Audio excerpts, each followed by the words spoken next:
Hey kids, you're listening to the internet's wettest podcast about video games, consoles, and pancakes. The SML Podcast.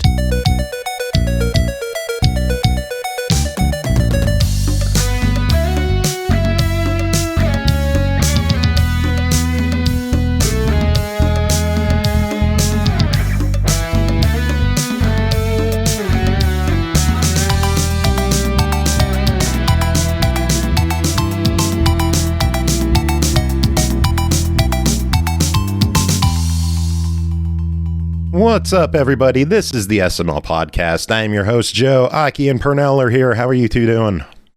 I'm totally not here. Nope. You're here. But deal with it. You're clearly here. You're clearly here. This is the ghost of Christmas past. Duh. Well, Christmas was months ago, so get back. Hence Christmas past. Get back there. Whatever. Give it a few months and we're all going to be replaced by AI. So, yeah, good luck with that. Yeah. They're just going to yell out fucking yeah over and over again. They ain't going to be able to accomplish anything I got in here. I mean, That'd be amazing. I legitimately probably could be replaced with an AI. I mean, you could probably replace me with Grok. As much as I hate that. Gotta get more expressive. We will That's never do secret. that. We will never, ever do that. Oh my God, that would be awful. That would be worse than saying unique a bunch. Yes, it would. And speaking of unique, we have a unique guest joining us this week. From Fresh Brewed Games, we've got JRod Gingerich. How are you doing? Evening, guys. What's new? Hey-o. Yeah, not much. It warmed up a little bit, but now they're calling for snow on Sunday, so I don't know what the fuck's going on. They're only talking about like an inch or so, though, from what I could gather from my app. So it's not the nightmare from a couple weeks ago, which I hated it when it happened, but now I miss it. I want it back. We still have piles of snow in front of our house that just won't go away yet. Yeah, there are piles, but I can also see the filthy ground again. I don't want to see that. I want clear roads. We can't. And obscured ground. No grass yet here. No grass yet. JRod, you said snowing out there. Where are you at? Here in Southern Oregon, it's snowing. Finally, we've had a beautiful winter here in Oregon, but it's finally giving us a little of the white stuff. I'm on the impression Oregon usually gets a fair bit of snow, doesn't it? Or do I have that misunderstood? We did last year, but this year it's been remarkably warm, at least where I live. So I've been loving it. Great for my solar living off grid. Oh, there it is. I talked to you about some solar living off grid. Shoot. Hell yes, I'm down. Yes. I need that for myself. But I don't know, so wait, how many generators do you have to have out there for off the grid living? I just have like a robust solar system. It's just me living the bachelor life. So I just have one unit and it has 8 lithium batteries and it powers my movie theater I got at my place. I'd say probably like 3 days without sun. Or like a week for a fridge. I want that. That's cool. Bonus for the movie theater. I wish my dad knew how to use Discord because he's building a home in Kentucky right now. Like building his own home ground up from scratch. Him and like some friends and relatives, and that's it. My dad's been doing construction like all his life, so he wanted to build his own home. He's going off the grid. He's getting solar panels set up. He's gotten generators up there. I'm excited to see it when it's done. This is like his dream project, and he's finally ready to retire and disappear from humanity forever. well, clearly you got to put him on the horn with him. Yeah, one set of my grandparents built their own house from scratch. And then my other grandparents, the one that I'm staying with right now, they're building their own camper thing, I think is what it's called, right? Camper? Yes. Yeah. And they're like doing all the electrical and stuff in it and have it set up with solar power as well. That's just cool. I don't get it. So how long have you been off the grid? Like what is it like living kind of in the middle nowhere-ish? Are you kind of by yourself, or is it like a small community out there? It's a small community I live in. It's a township, less than 500 people. I've been doing it for over five and a half years now. I moved here from San Diego and was looking for more of a slower pace of life, which I found, and I really enjoy it. The only big issue is if you want like internet here, it's like $800 to install Starlink or whatever, and then you have to pay like $200 a month. So I'm like, you know what? I just collect physical media. Like, that makes sense. That makes sense. Yeah, that works. Which leads us to your company, Fresh Brewed Games. You're a new physical publisher. Give us the info on what you do with Fresh Brewed Games. Yeah, so I'm the owner, founder, and like game guru for Fresh Brewed Games. Our kind of like shtick, or big focus here was original, beautiful steelbooks. I was heavily inspired by companies like Blue Fans or Blue Fanatics and Astrolabe in the film industry. They've really accomplished what they did with movies. I tried bringing that same like extreme, treatment of like artwork and respect for the physical media to video games. It's been really challenging. Our first year, we just couldn't really land many big IPs, so we did start out with 2 smaller IPs. But we're incredibly proud of what we delivered, and I think what we've been able to give to collectors and fans is pretty remarkable.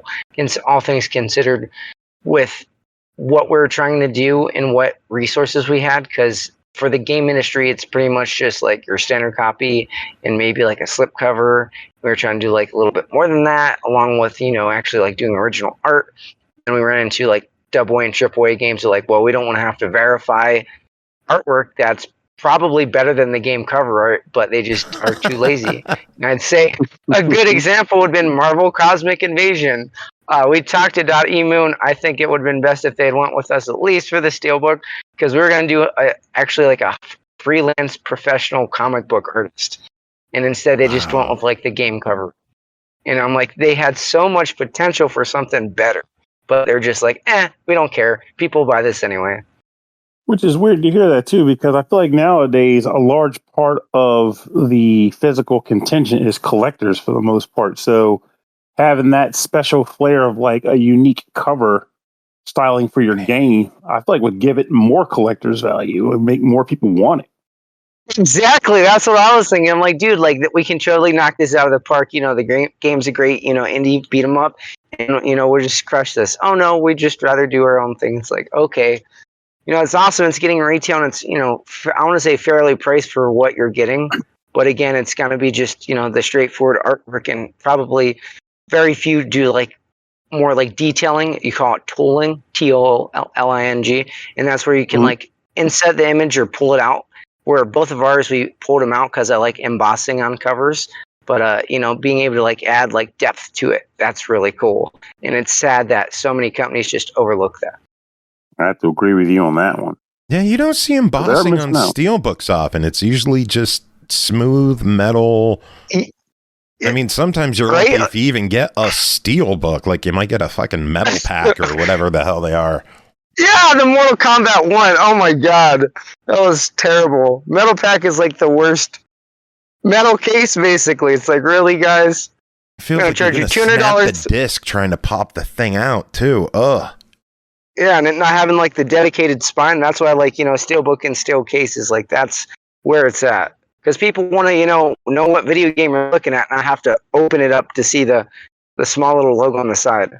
Yeah, we want to see the panel with the game title. We don't want to see hinges. Yes, and also, like, even if it does have a spine, we want to see the logo, because so many stuff, Horizon, I think Forbidden West, the official one doesn't have one. It's like, really, guys? Come on. What games do you think should have had a steelbook but never did? That's easy. My favorite game is MotorStorm Pacific Rift. So if that game had one, Killzone 3 had one. Can't believe it did. But if MotorStorm had, I'd be all over PS3. If they'd even do like an analog 3D PS3, I'd be over that, because that was my game, my jam. I haven't heard of MotorStorm come up in quite a while, actually. I liked that game. It was great. There's nothing like it anymore. I mean, closest we're going to have a new Star Wars pod racer, which actually looks pretty awesome, except like there's not a whole lot of like vehicles variety, but it does look awesome. It looks like MotorStorm with pod racers from Star Wars. Well, with that said, now it makes me wonder, out of genuine curiosity, what was your favorite? What was the most important aspect of MotorStorm that made it your favorite or one of your favorites?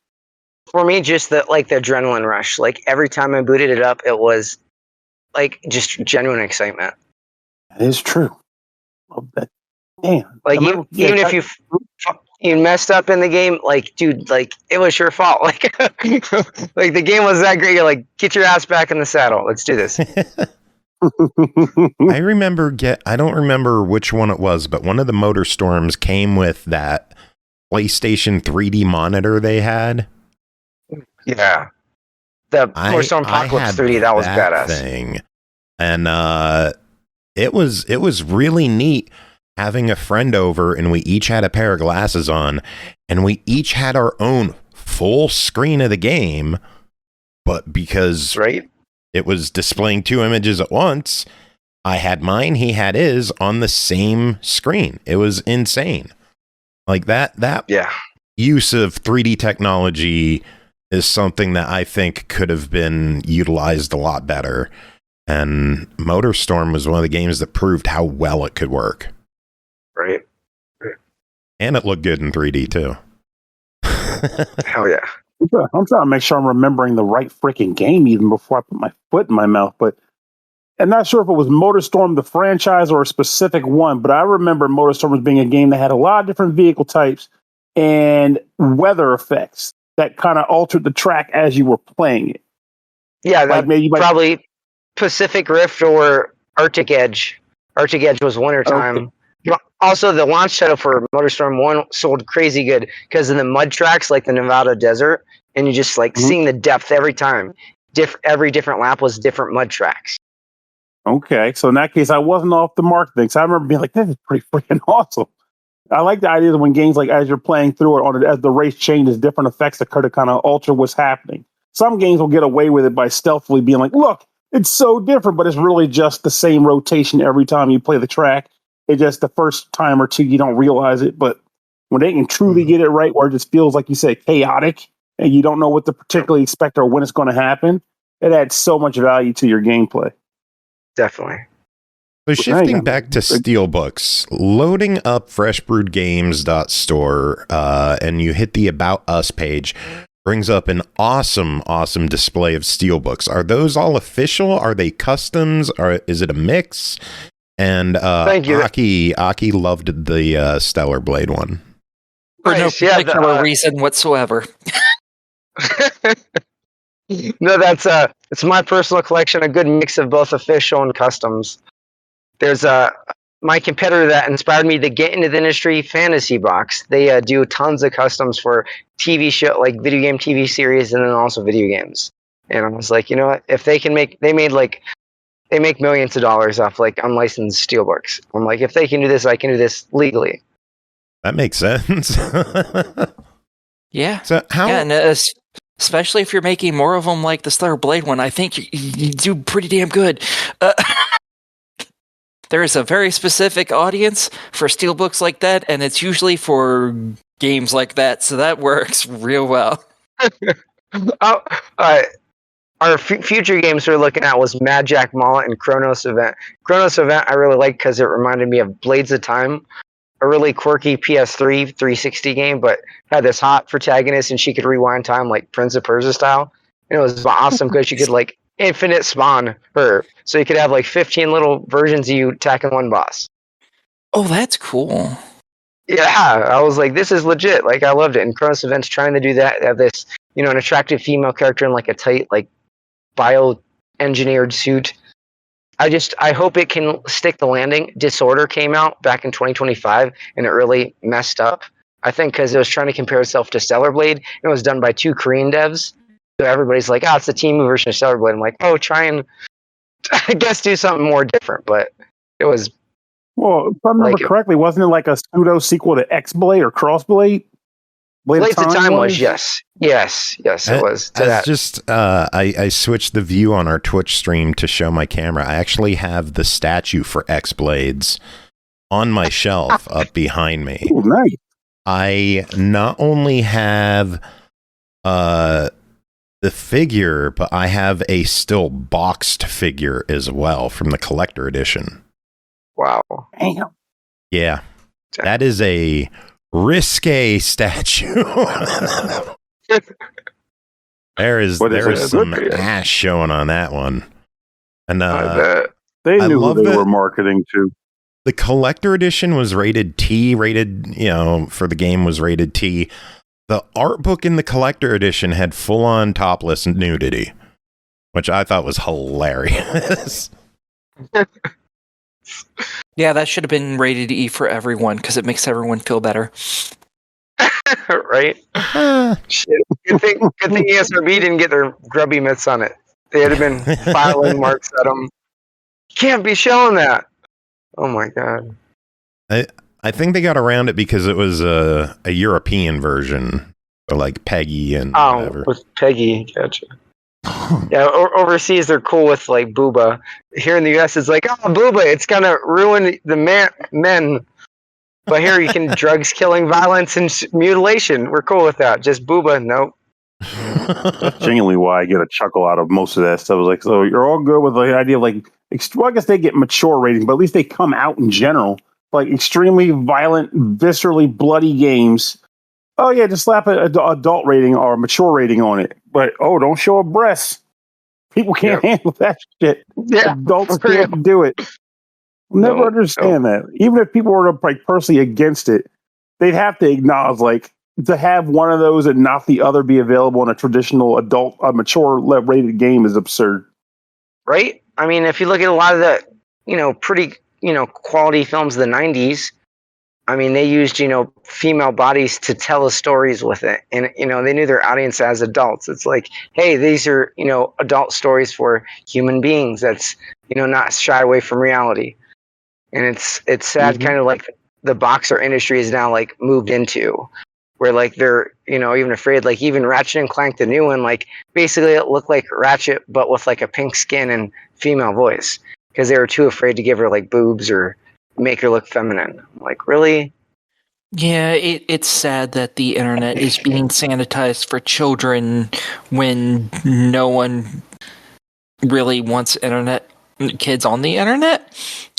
So it's like we're getting rid, because realistically, the internet is made for advertisers now.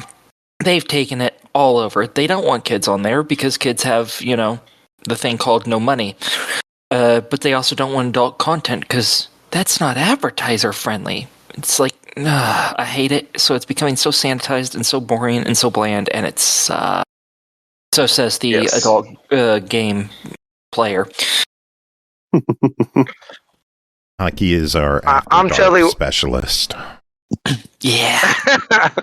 Nice. Well, I'm totally with you. One of our first release, actually, Speedollama recently got banned for too much mature content, sexy female llama, and drugs geared towards kids, even though they're not. What game was this? Our video game Speedollama. It's actually recently been banned, and now has become the internet's hot pocket sensation.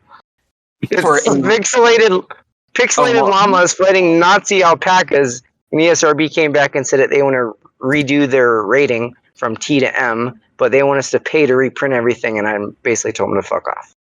Damn. And you had a llama that was too sexy. Yes. Let's see. In the video game, all she does is bend over and make kisses at you. There's nothing super sexual about her. Wow. Okay, then. Well, you sold it to Aki at least, so there you go. So, buy all of them.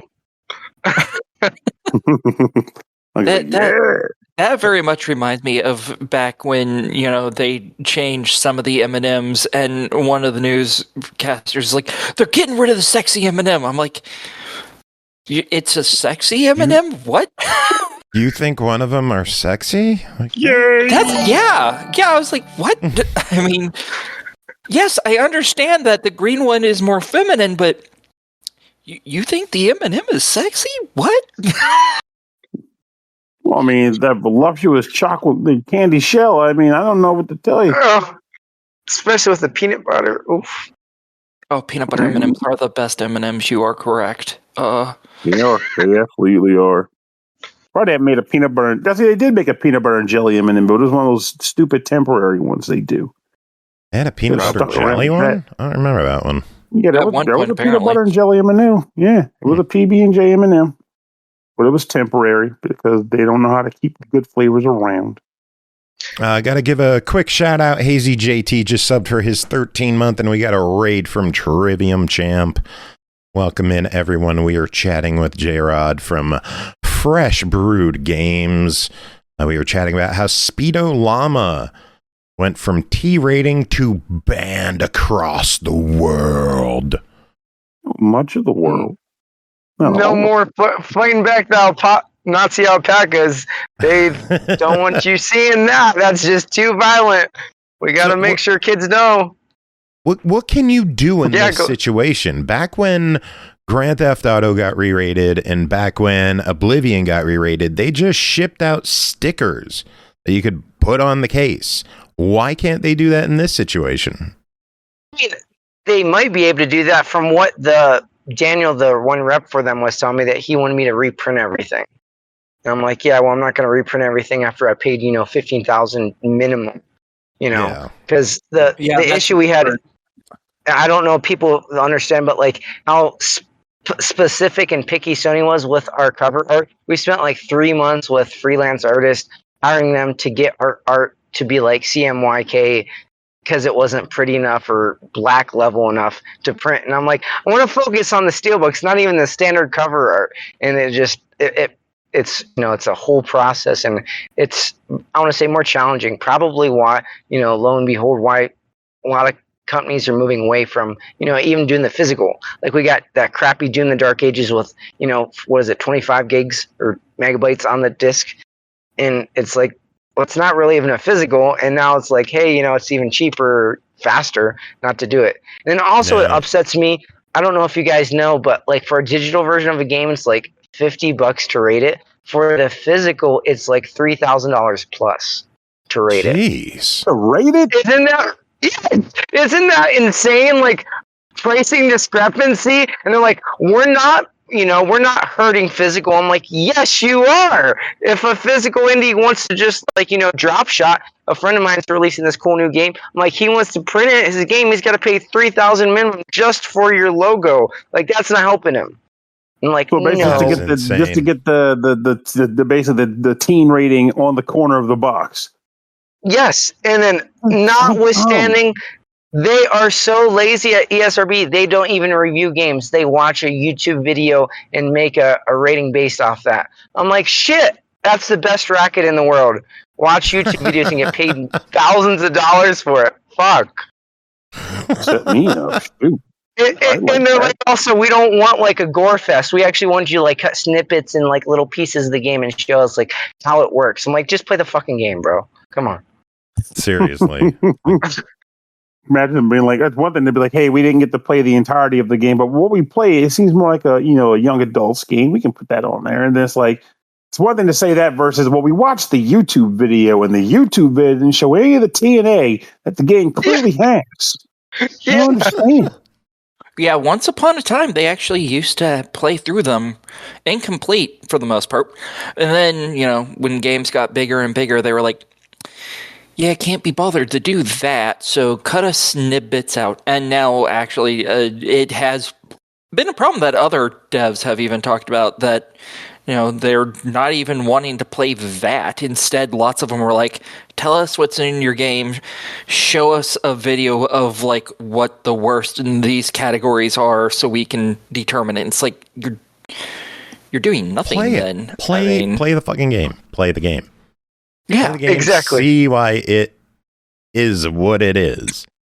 I don't know. Yeah, because seeing the most gratuitous nudity that's in it doesn't tell you about the game. Like, there's context. Context does matter.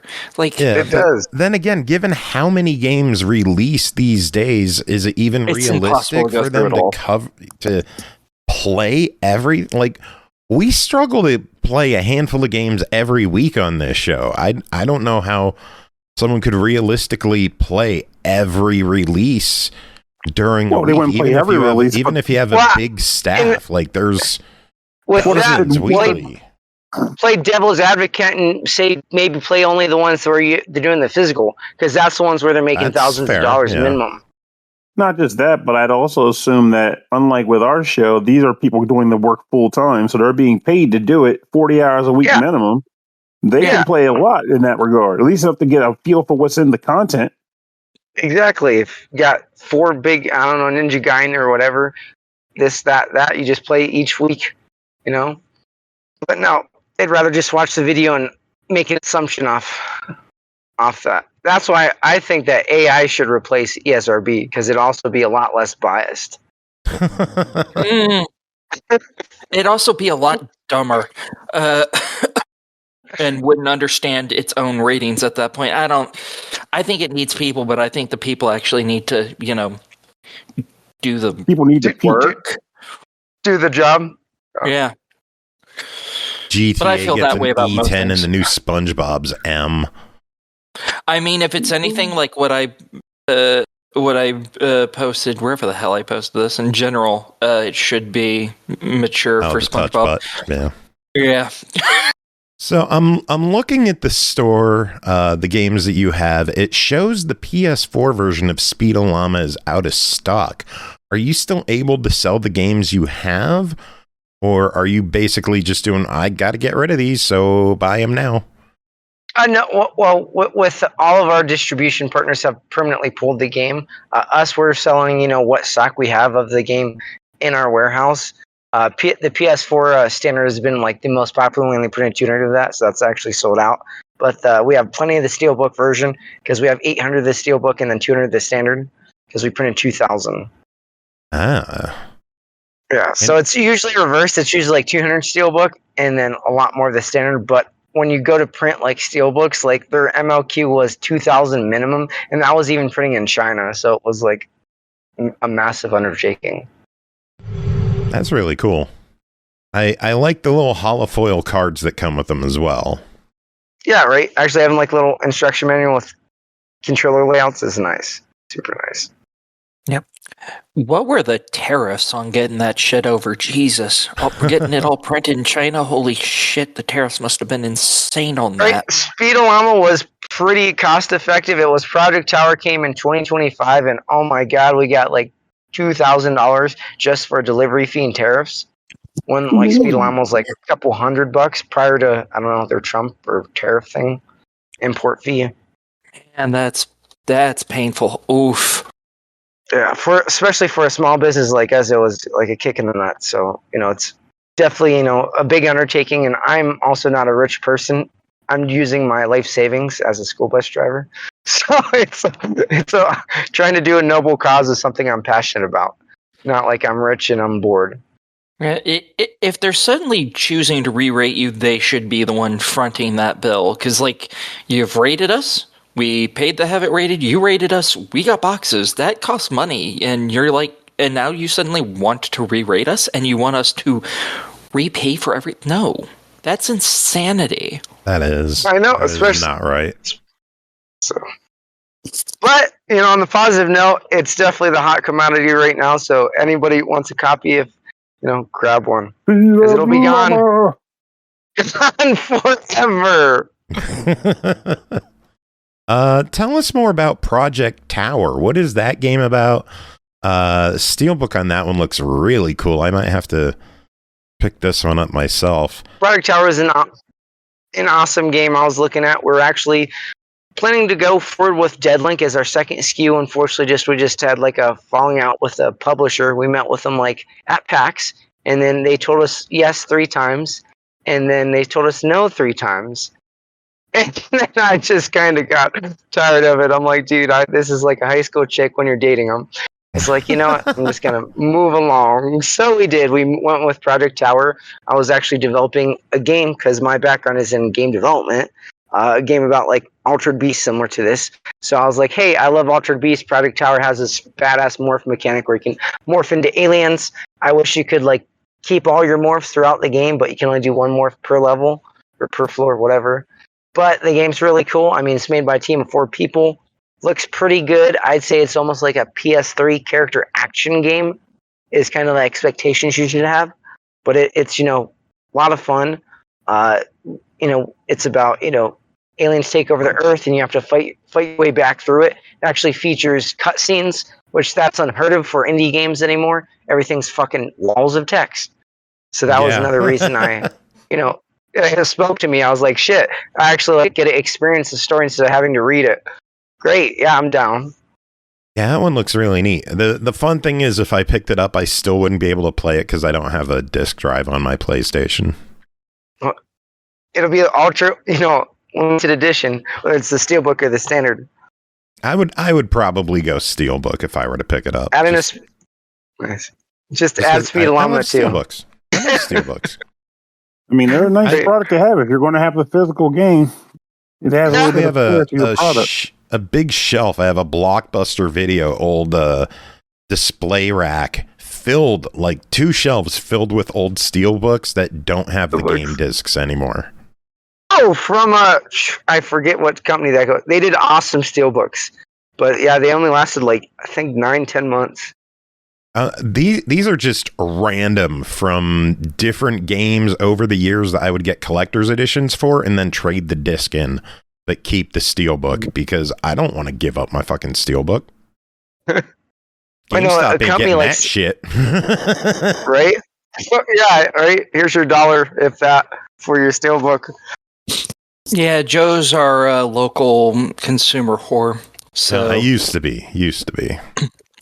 I have severely cut down on my physical purchases, but I've been going nuts on digital lately. So still a consumer whore, just a different type. Yeah. Yeah, it's like I'm at that stage in my life now where I have to pass this physical torch to the next generation because I've run out of space for physical shit. But that's what happens when you pretty much contribute a good chunk of your life to supporting that habit.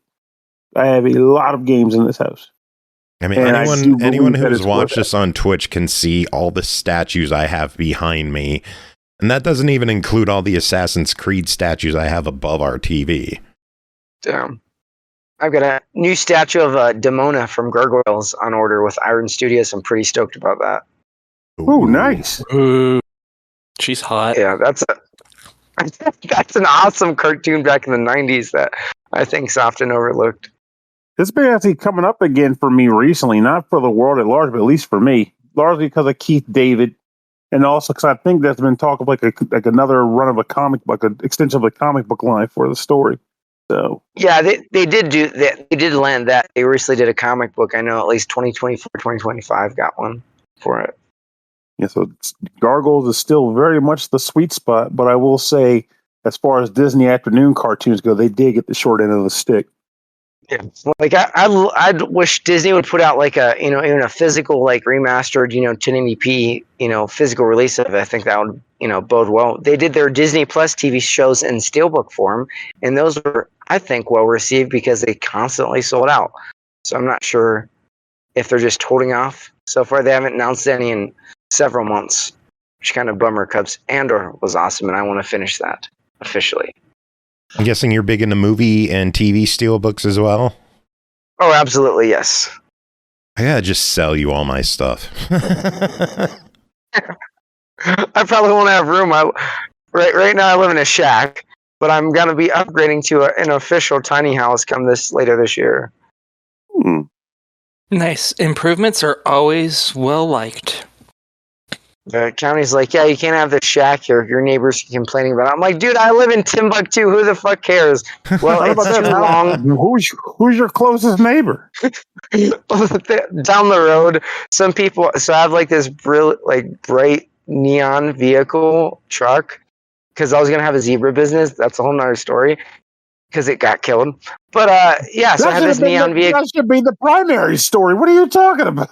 I was going to have a zebra business. That's something else. Yeah, I was going to have that before my video game business. But my pet zebra got killed by a neighbor's dog. He got drunk for a week and forgot to feed his dogs. Well, they chewed out of their kennel and came over and had a $5,000 zebra steak. Jesus. Was that a lawsuit? Because it feels like that should be a lawsuit. It was, yes. I did win it, but it was very tense. It was like 2 commissioners to 1 for yes versus no. Wow. But I asked for double because I can't just walk down to Walmart and be like, I need a zebra. You got to go farm them, and they're halfway across the country. So I was like, yeah, I got to include all my gas expenses, relocation fees for it. They're like, fine. I didn't even know you could have a pet zebra. Well, certain states, many states consider them like special or exotic, but Oregon treats them as equine, so basically like a standard horse. That's really cool.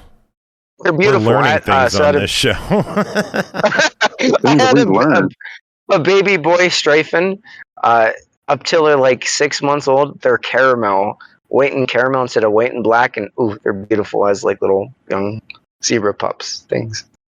Oh, see, I've grown up on farms for a lot of my early life, and all I'm thinking is, the whole time we've been talking about this, all I'm thinking is, man, what did that zebra taste like?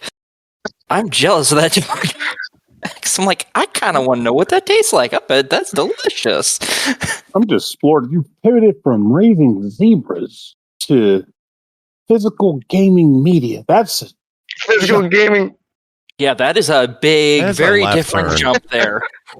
It's like, these animals, there's not a whole lot of stock in these critters now. Game, the physical game. Well, the zebra's gone. Steelbooks. Right? That's 2 game about llamas killing alpacas. Oh, sure, that'll be a good one. Oh, mercy.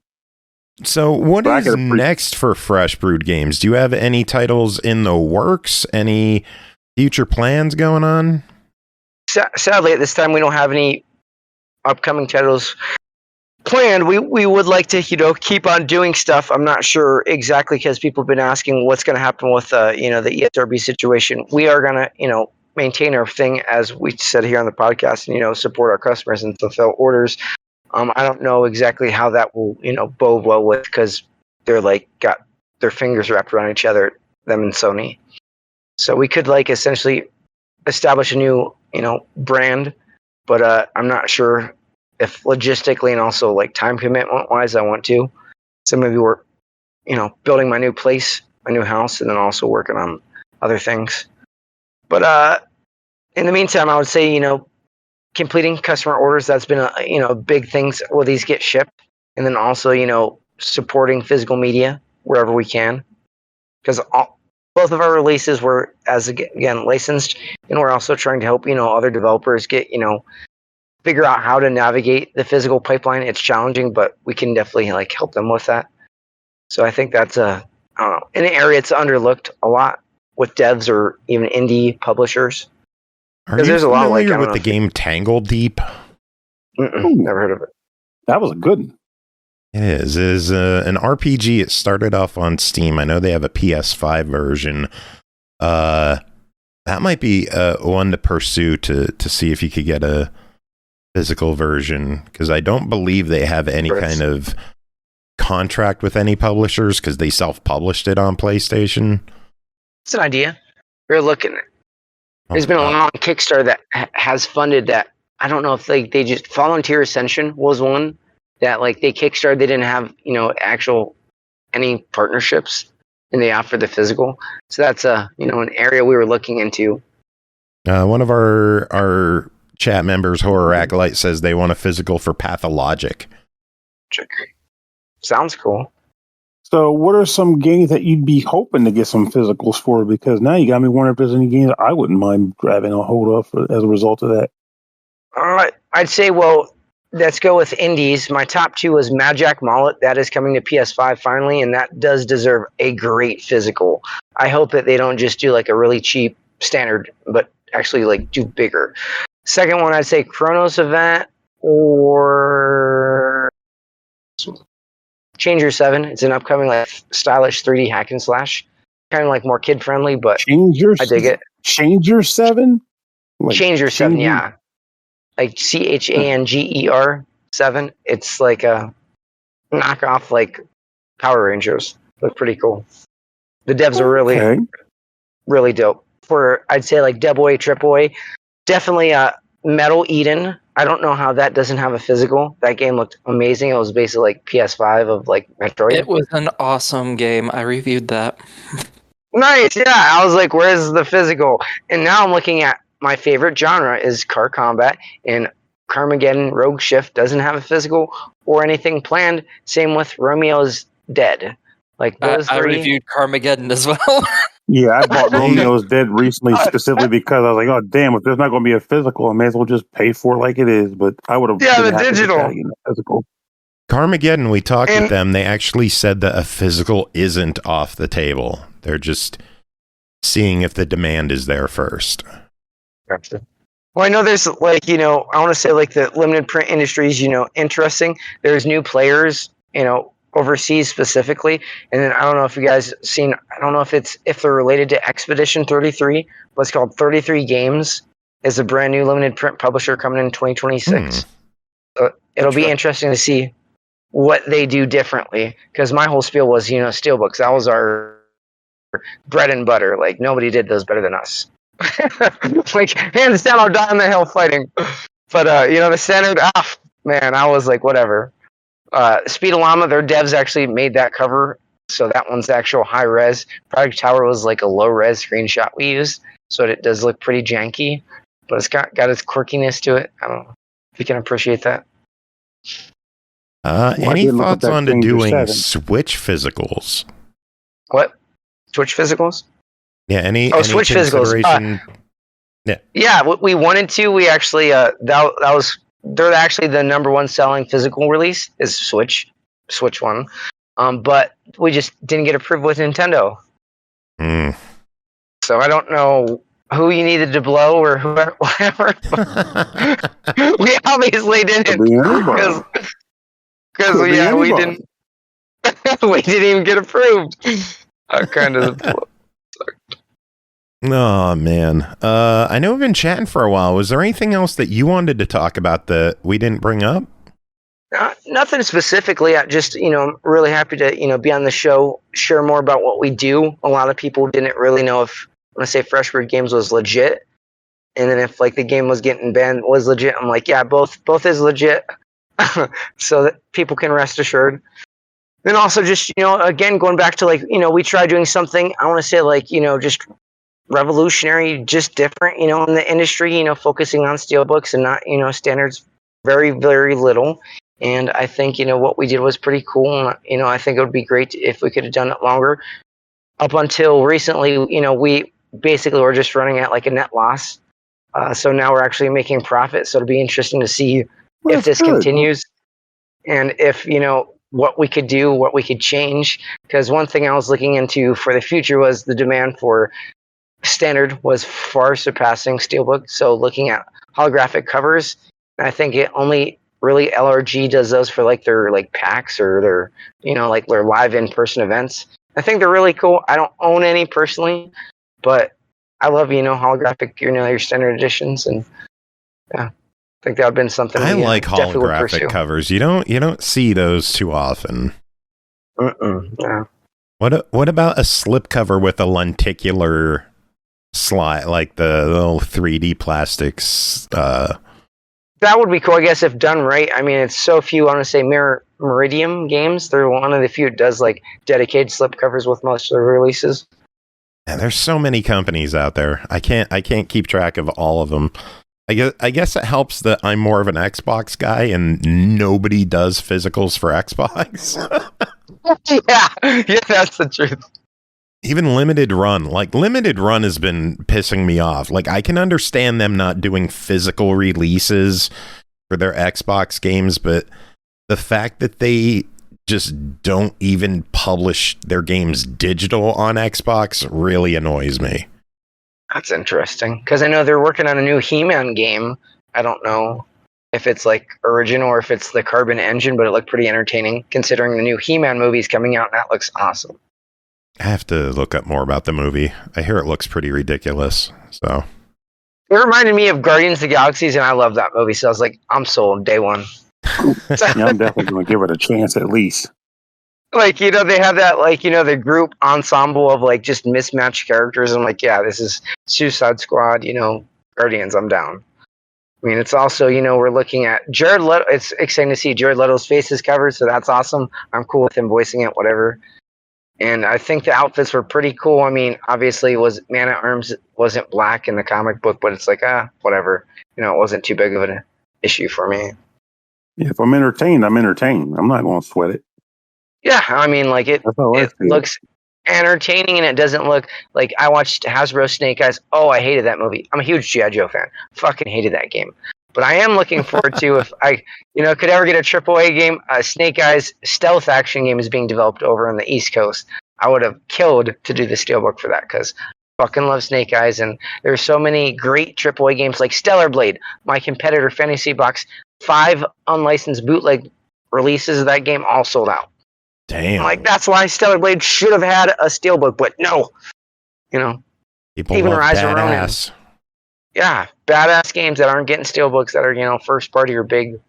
You know, That's all they get. Did Astrobot? Wasn't a big. I know that came out. In retrospect, that should have got a damn one. Seeing how popular it ultimately became. Yeah, I know for like Game of the Year awards, that and Expedition 33. I was like, jeez. Well, 33, I think, did get the full Monty treatment. But just, if I remember correctly, it had a collector's edition that not a lot of people bought. Or rather, people bought it out, but then it became so popular. We got to reprint this thing. It's worth money. Yeah, they reprinted that. Yeah, and then also the steelbooks was nice because that was like a wide release. Yeah, they need to reprint that collector's edition by, like, I don't know, 10 times the quantity that they originally printed, bare minimum. I totally don't want one of those at all. Totally no, ever. You can admit that you want things, Aki. It's okay. No, I can't, because it's not okay, because it is so expensive. You buy more expensive Gunpla. Rarely do I buy more expensive Gunpla. I just buy more Gunpla that become more expensive because I buy more of them. There's a difference. Well, there you go. Oh, man. JRod, it has been awesome having you on chatting with us. Where can people keep up to date with you and what you're doing? If you want to follow us, Fresh Brewed Games on LinkedIn, Facebook. We don't really have a Twitter. We do have TikTok. That's actually doing remarkably well. Our intern worked hard on that. Also, if you know anybody in the Oregon area that wants to do a gaming internship and get paid to do it, definitely hit us up and apply. We are looking for another paid intern for our business. Our last, Zach, just crushed his goal and did awesome for his 10-week time with us. So congratulations. Very cool. Yeah, it's awesome. Zach. Yeah. Being able to work with them, like I ran a video game studio, I was making a game, Smash Bros. Overwatch, and I had interns out the wazoo, never able to pay them. Now being able to pay an intern is really nice feeling, you know. You're here to that. All right. Aki, any last questions on your end? No, I'm good. I think everything that I thought of was already answered, so. Pernell, you got anything else? No, I'm just glad that they're doing better. They're doing well enough that, like you say, he's able to pay interns and such now. And it also means that there's more room for them to grow, which means we'll be seeing more of their product in the near future for future releases. Indeed. Or definitely collaboration. I'd love to collaborate with some of the bigger, I want to say, brands. It's just been such a challenge, like serious challenge. I'll have to get you Andrew's email for Tangle Deep. See if we can make something happen there. That'd be awesome. I'd buy that one too. Nice. Speaking of buying, you can go to freshbrewedgames.store and you could pick up the standard or steelbook editions of Project Tower on PS5, Speedollama on PS5, or the PS4 steelbook of Speedollama. JRod, has been awesome having you on, chatting with us. We are going to let you get going so we can move on with some reviews on the show. Do you have any final words before we let you go?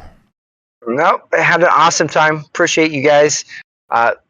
Definitely want to, enjoy game preservation anytime you ever want to talk or just chat. Hit me up. Hell yeah, we'd love to have you back. You were a fun chat. Just keep gaming and keep, living the spirit.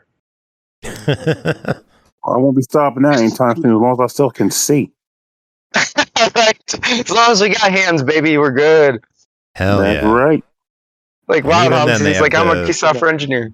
They have the adaptive controller from Xbox, so you could get the pedals and the buttons, and even if you don't have arms, we could get you playing games. That was the Kinect. It was like, you get moving. Let's not talk about the Kinect. Your sweet bippy weekend.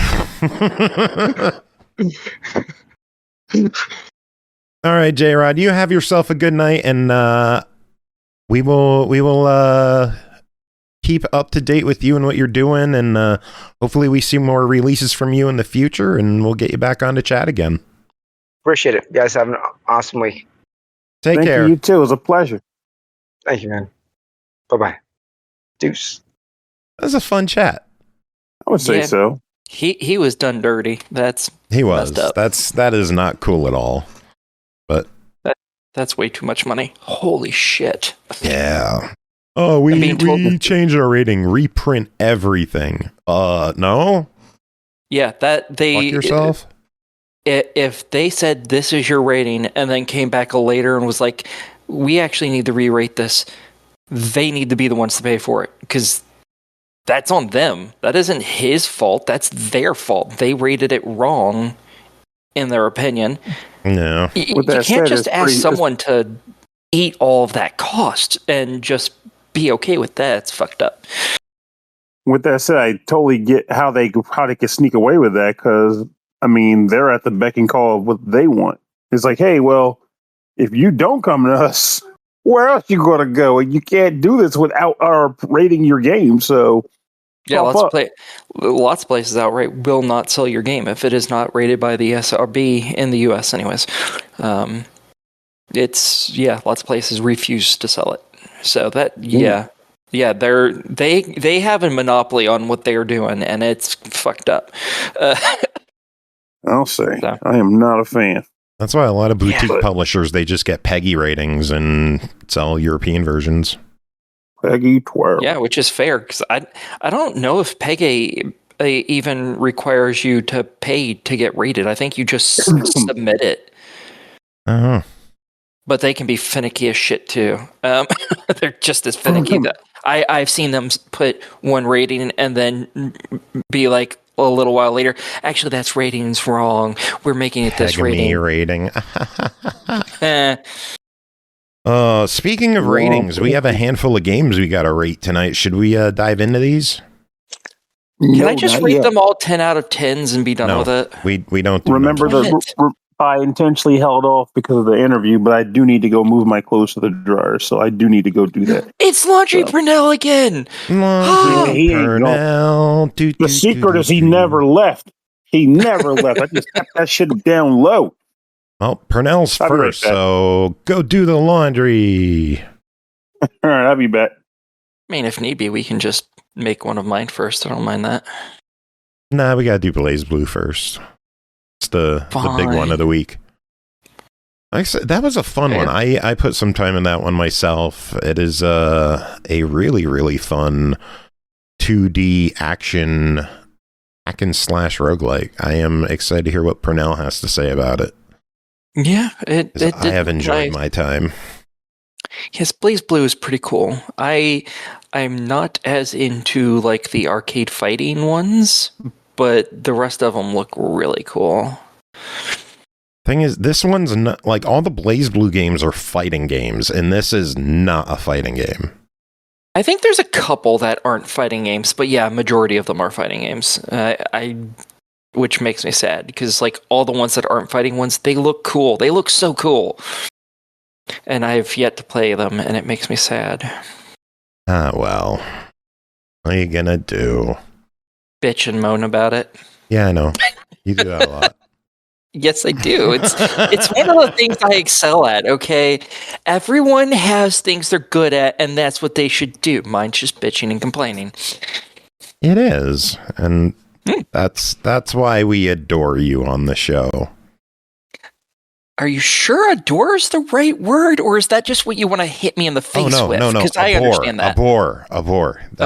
Okay. Yeah, okay. Yeah, I had the wrong word. That makes more sense. Yeah. Okay.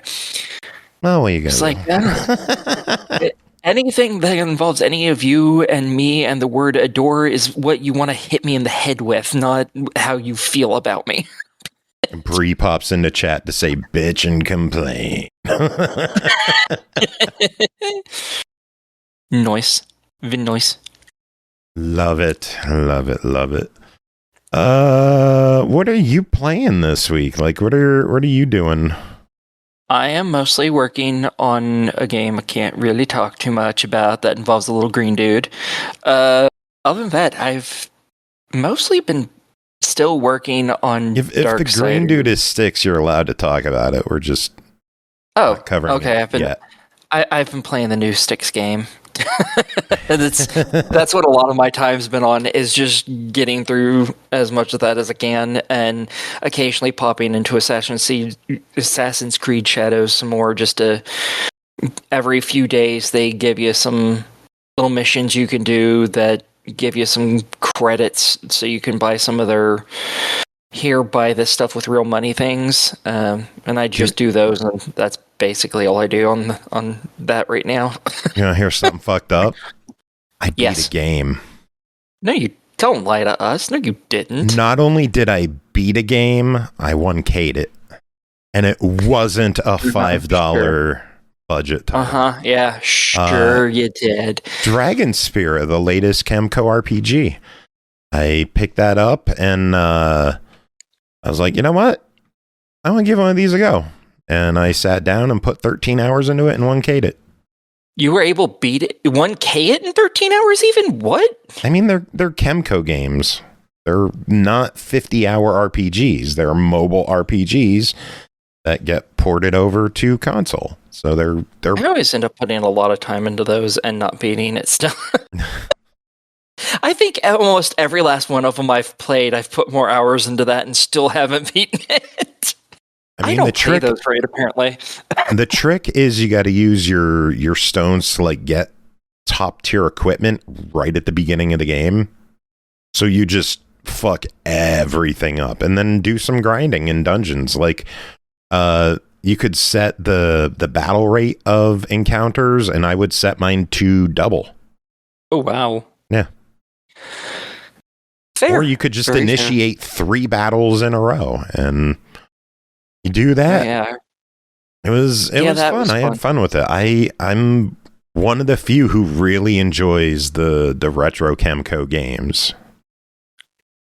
I think for me, it's just they put so many out so quickly that I got burnt out on them, because they're not bad. They're not necessarily my style of RPG personally, but just there were so many coming out so quick that it was like I just was, because originally I was the one doing all the reviews of them until Chris took over them, and it was just like it was just too many all at once. Like I think I had like 3 of them in like the course of like 6 months to review, and I was like, that's just that's actually not that many for Chemco.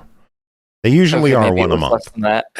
Okay, maybe it was 5 of them in 5 months. Then I don't know, because I got like 7 of them on here, and I was just like, I got burnt out because I was like, there's just a bit too many of these, a bit too quickly for me. Like if it was like once a year, I would probably like these a lot more, just because I wouldn't get burnt out on them. I think the biggest issue is that they released so many X-Create games in a row that are very, very similar. When they mix it up with different developers on the games every month, it keeps it fresher. So like 1 month from Hit Point, 1 month from X-Create, 1 month from who does the Metro games? I don't know. But they have a handful of developers that they work with, and as long as they're like changing it up, I enjoy them. Yeah, I think all the ones I was playing, I think, were all the like ones that were actually originally mobile, and they were just porting them over. So they were all from like the same creator, just in real quick succession. I was like, can't. Probably X-Create. Probably. And I was just like, this feels the same. It looks the same. It has a slightly different plot. I'm okay. Yeah. And I just, the more of it I got, the more I was like, I'm good. I'm good now. Whereas, like, I've played other Kemco games that aren't those RPGs even, and I have a tendency to like them. So it's like, I know Kemco's good. It's just, I can't play a lot of the exact same thing over. Just like the person who plays Ubisoft games nonstop. Yeah, I was about to say, it'd be like if Ubisoft came out with a game every other month. I would eventually be like, I'm probably okay. So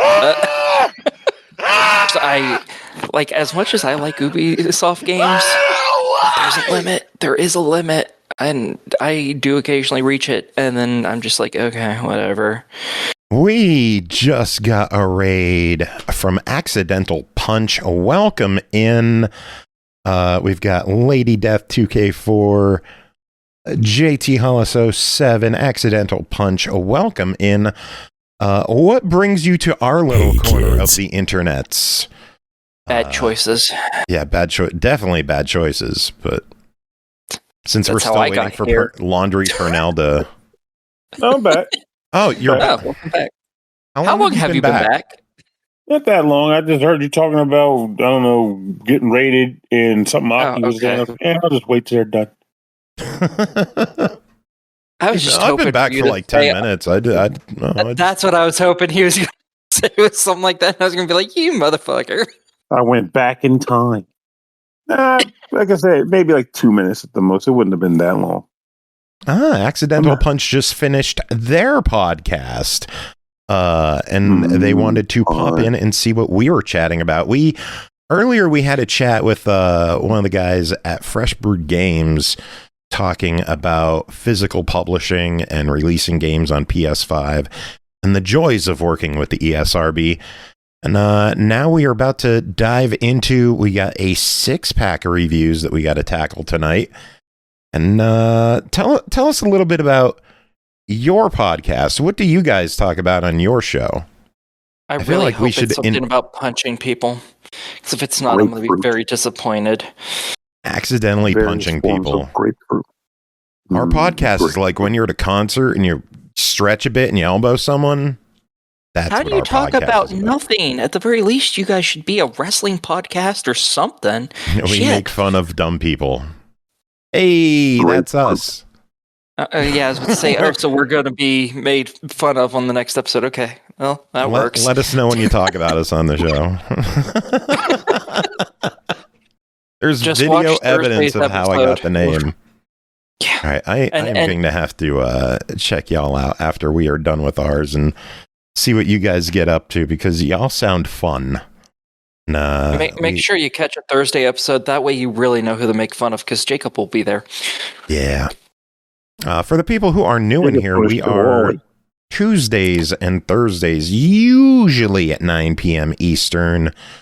And we chat, we do news, we do reviews, we do developer interviews, all that kind of fun stuff. We have a good time. Do we? Usually sleep deprived, but we have a good time. Oh, man. Y'all ready for the review? Should we dive into these? Sure, if we must. Yeah, we do. We got to get ready. Not keep going. I suddenly really want to Six Flags.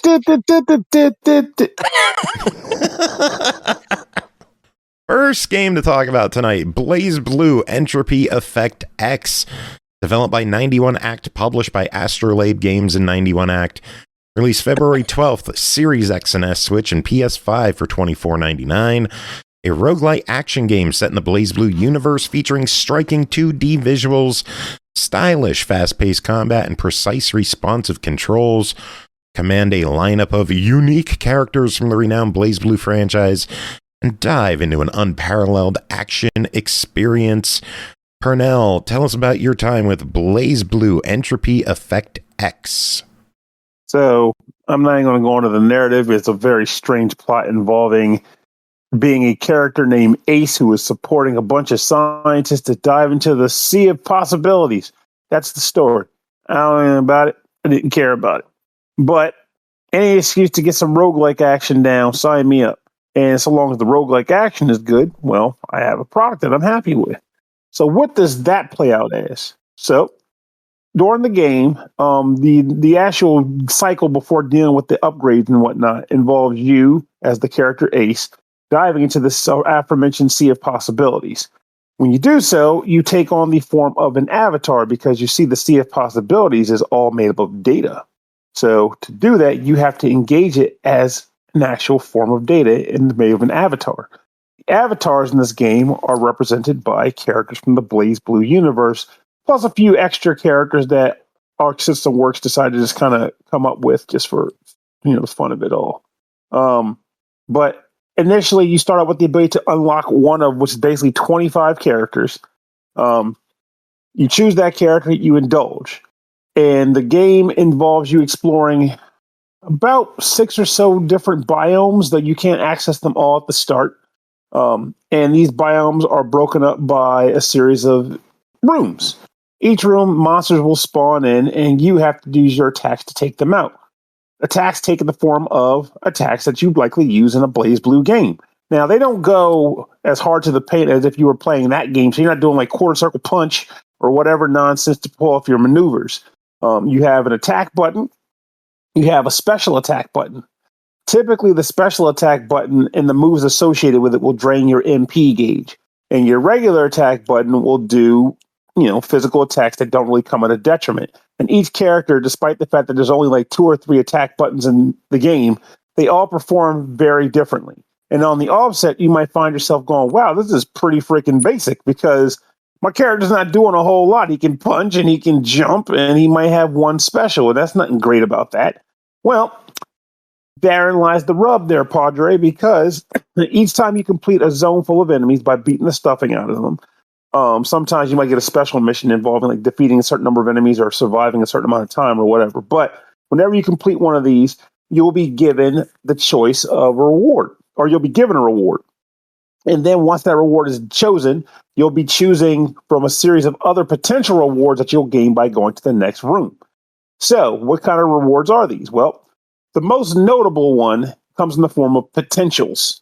Potentials are upgrades to moves you've already got, or even unlocks of brand new moves you haven't accessed yet. So let's say, for example, your character is Noelle Vermilion. Noelle Vermilion was the character I chose when I started because I liked her the most in BlazBlue on the offset with the 2 ridiculous guns. Once one of her potentials that I came to really like was basically a revolver attack where she could jump up from the ground and then shoot in both directions after vaulting highward. Once I acquired that ability, her versatility improved, and I was able to do more with her to progress through future biomes. In addition to getting these additional attacks, you can get the ability to expand on these attacks, so maybe extending their combo, maybe adding a new property to the attacks. And there's even some like sub abilities that don't even have anything to do with your regular attacks. And there are a lot of these, and these are universal across all of the characters. These aren't associated specifically with the individual character you're playing as. They come in a form of within one of 8 or so different elements that exist in the game, and they have their own developmental trees as well. So you might get the ability to produce a black hole when you do a certain attack. And then that black hole does X amount of damage. But later on, with another potential, you might be able to upgrade that black hole to become larger, suck in more enemies, and do more damage to them.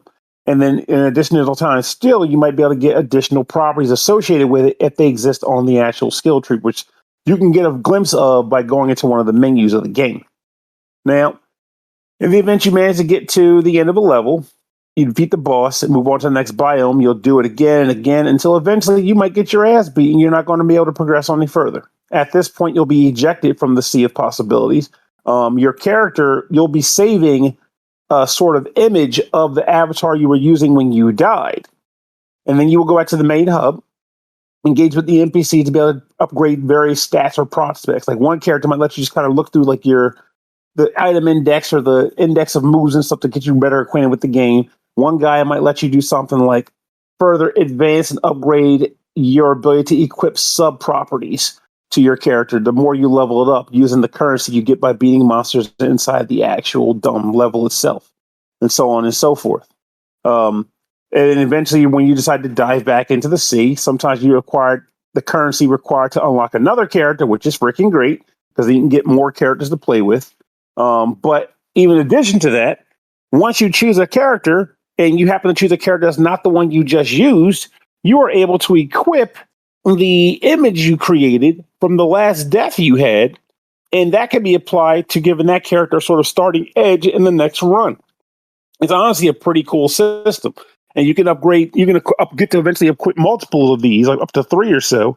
So you can have a pretty well-built starting character just around the offset if you want to play your cards right. Now, with that said, when you decide to play that character again and die, you have the ability to either, I'm not sure if you can even not overwrite it because I never chose to.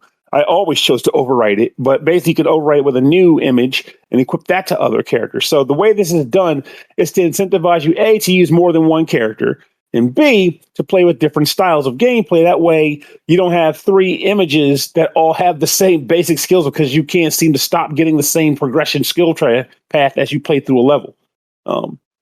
Honestly, despite the fact that the narrative is pretty much a throwaway for me, I should also mention, as you complete certain levels of the game, you might get these crystals that will show you cinema snippets from various areas in the BlazBlue universe. So if you care about BlazBlue in that way, that'll be kind of nice for you to check out too. But again, despite the fact that I wasn't particularly excited about the narrative, and I was not excited about it at the offset when I started playing the game, I can't deny the fact that it became a lot of fun. A 30-minute try of the game became a 3-hour run of the game because I just kept wanting to unlock more characters and acquiring more, skill builds out and seeing how characters play. And more often than not, I would come across a character that seemed boring at the beginning, like S or ES or whatever her name was. She seemed boring, but once I started getting some upgrades on her, she became a freaking powerhouse, and it was awesome to fight monsters with her. I would say one of the only real gripes I have about the game as far as execution goes is even though there are biomes and the biomes have different enemies, I wish there was more of an enemy variety to the game. And maybe that'll expand further in because there's a lot of gameplay here that I have not gotten a chance to experience. But I would like for there to be more enemy variety in the biomes too. The amount of replayability is crazy. Did you dabble in the online at all? Because I played with a rando and it felt smooth. It played well. I think it's something that you would be better off playing with a friend. But it was fun. I enjoyed it. One thing I would say is interesting about the online play, from what I could tell from the skill loadouts, is that there are various modifiers to the gameplay that you can have, or debuffs in some respects, that only exist in multiplayer. So if you're playing online, there are debuffs that exist in the game that would only apply to multiplayer sessions. For example, there was one I came across that I saw that said, if you and your partner are too far apart on the map, you'll start taking damage. So you have to get close together before you kill yourselves. So weird stuff like that, where it's that's a way to make the game a little extra scrappy. So I think the multiplayer would be pretty cool. I didn't get a chance to mess with it because, I don't like playing with randos online, and I was up pretty late playing this when I got into it. But I think the game is pretty freaking cool. And it's funny because, the normal story with me. I bought this on a PC back when it was an early access and played a little bit of it, but then kind of bounced off for a little while. But then getting to play it on here on my TV and all that and sitting with it more thoroughly, I was like, oh, they streamlined the gameplay a fair bit more as far as the hub access goes. You just click between a bunch of avatars versus having to walk around a map. I ain't worrying about that. I prefer what they did with this version of the game. That's for freaking sure. So I think this is a solid product. And if you're into action-packed roguelike games as opposed to the methodical, Sharing the Wanderer style roguelike games, I think you're hitting it out of the park if you play this game. You're going to have a great time with it. All right. Well, it clocks in at $24.99. Give us your verdict on BlazBlue Entropy Effect X. This is a no-brainer buy. Easily worth your time, easily fun, with lots of replayability in the form of multiple characters to access and modifiers in the entropy zone, which I didn't even get into. But you'll see that for yourself when you play the freaking game. There's a lot going on here. And if you are unsure, it is part of Game Pass Ultimate and Game Pass PC. So if you've got that, give it a download, give it a try, and see if it clicks with you. I can agree it's a good one, though. Give it a try. This one. I gotta play it more. It's very, very fun. Next up, Dead Pets, a punk rock slice of life sim, developed by Triple Topping and Akupara Games, published by Akupara Games. Released February 6th on Steam for $14.99. Gordian or punk band Dead Pets haven't hit it big, but they will any day now. Go to band practice, crush a diner shift, chat with friends, and manage Gordy's mess of a life. Unleash your inner demon in a feminist slice of life management light minigame heavy narrative rhythm game. That is a lot of qualifiers. Aki, Pernell, both you covered this. Aki, start us off. What is Dead Pets? Okay, in this you play as Gordy, and he's hungover as shit, and she's part of this band that is totally gonna make it big. Totally. Yep, shit in one hand, dream in the other. Which one fills up first? And you are basically going throughout her day, interacting with people, and every one of these interactions gives you pluses to some of her stats, we'll call it, and minuses to other ones. And these stats are, I guess, her emotional state, her band state, as well as her social state. So if she ends up, being like, okay, I need to borrow money to help the band will go up. But she's also proving she's kind of useless as a person, apparently. So her social state drops. And it's the same for, doing things she doesn't necessarily like. Might sometimes increase some of her stats and decrease other stats. She, for instance, like working at the fast food place where she does her shifts, she might be employee of the year, but that's only because she's the only employee there. So you can choose to actually do a proper shift, or you can choose to flake out halfway through. She really doesn't have any interest in being there, so choosing to stay there lowers her motivation score, but it raises society. Yeah, so whilst you're doing all the talking bits and the decision making... Oh, hey, my microphone was off. Welcome in, Raiders. Good job, Joe. Good job. I muted to cough, and I forgot to unmute, so I'll have to... Dork. Whatever. Welcome in, Raiders. That is amazing. We have gotten a bunch of raids tonight. So how did you find us, Mako Douglas and crew? We are chatting about Dead Pets, a punk rock slice of life sim from Triple Topping and Akupara Games. Aki, what else is there to say about this one? Okay, so while you're making these decisions that change your stats there, you're also playing little mini games, like going and taking part of your shift. You're actually playing something like a played up game. So you go, you grab a person, you bring them to a chair, you set them down, you wait for them to say what their order is, you bring the order to the table, and then you wait for it to be cooked and serve it to them. And that's the shift thing, and more people show up, so on and so forth. It gets to be kind of a pain in the ass, and you manage it as best as you can.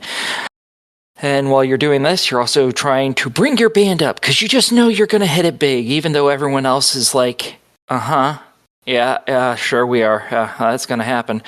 And when you go and you practice your music, it turns into a rhythm game that Joe would really like, and I'm fucking miserable at. Well, speaking of people who enjoy rhythm games, Pernell, what are your thoughts on this one?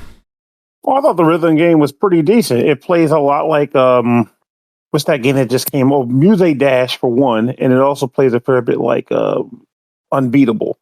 which is basically also something that plays like Moose A Dash. But for me, the best way to play the rhythm game was to put it on hardest in the first place and go nuts with it, because if you put it on anything that isn't hardest difficulty, it drops some of the beats on the rhythm to keep it easier. But if you're trying to follow the melody, you'll find yourself making more mistakes than if you just played the hard difficulty. So I will enjoyed keep that in mind. I will try it on hard then, because I suck at it, but I have no rhythm. So this might be your time to show. But yeah, I think it's a great game. This is a game for you, Joe. You would really like this game, I think. Probably.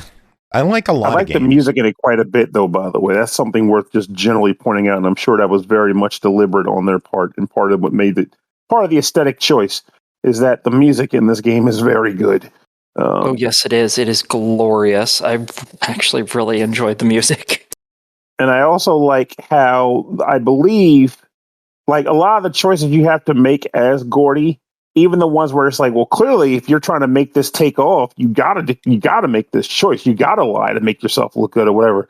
Many of these choices involve you draining what I consider to be your social battery, basically Gordy's personal stat.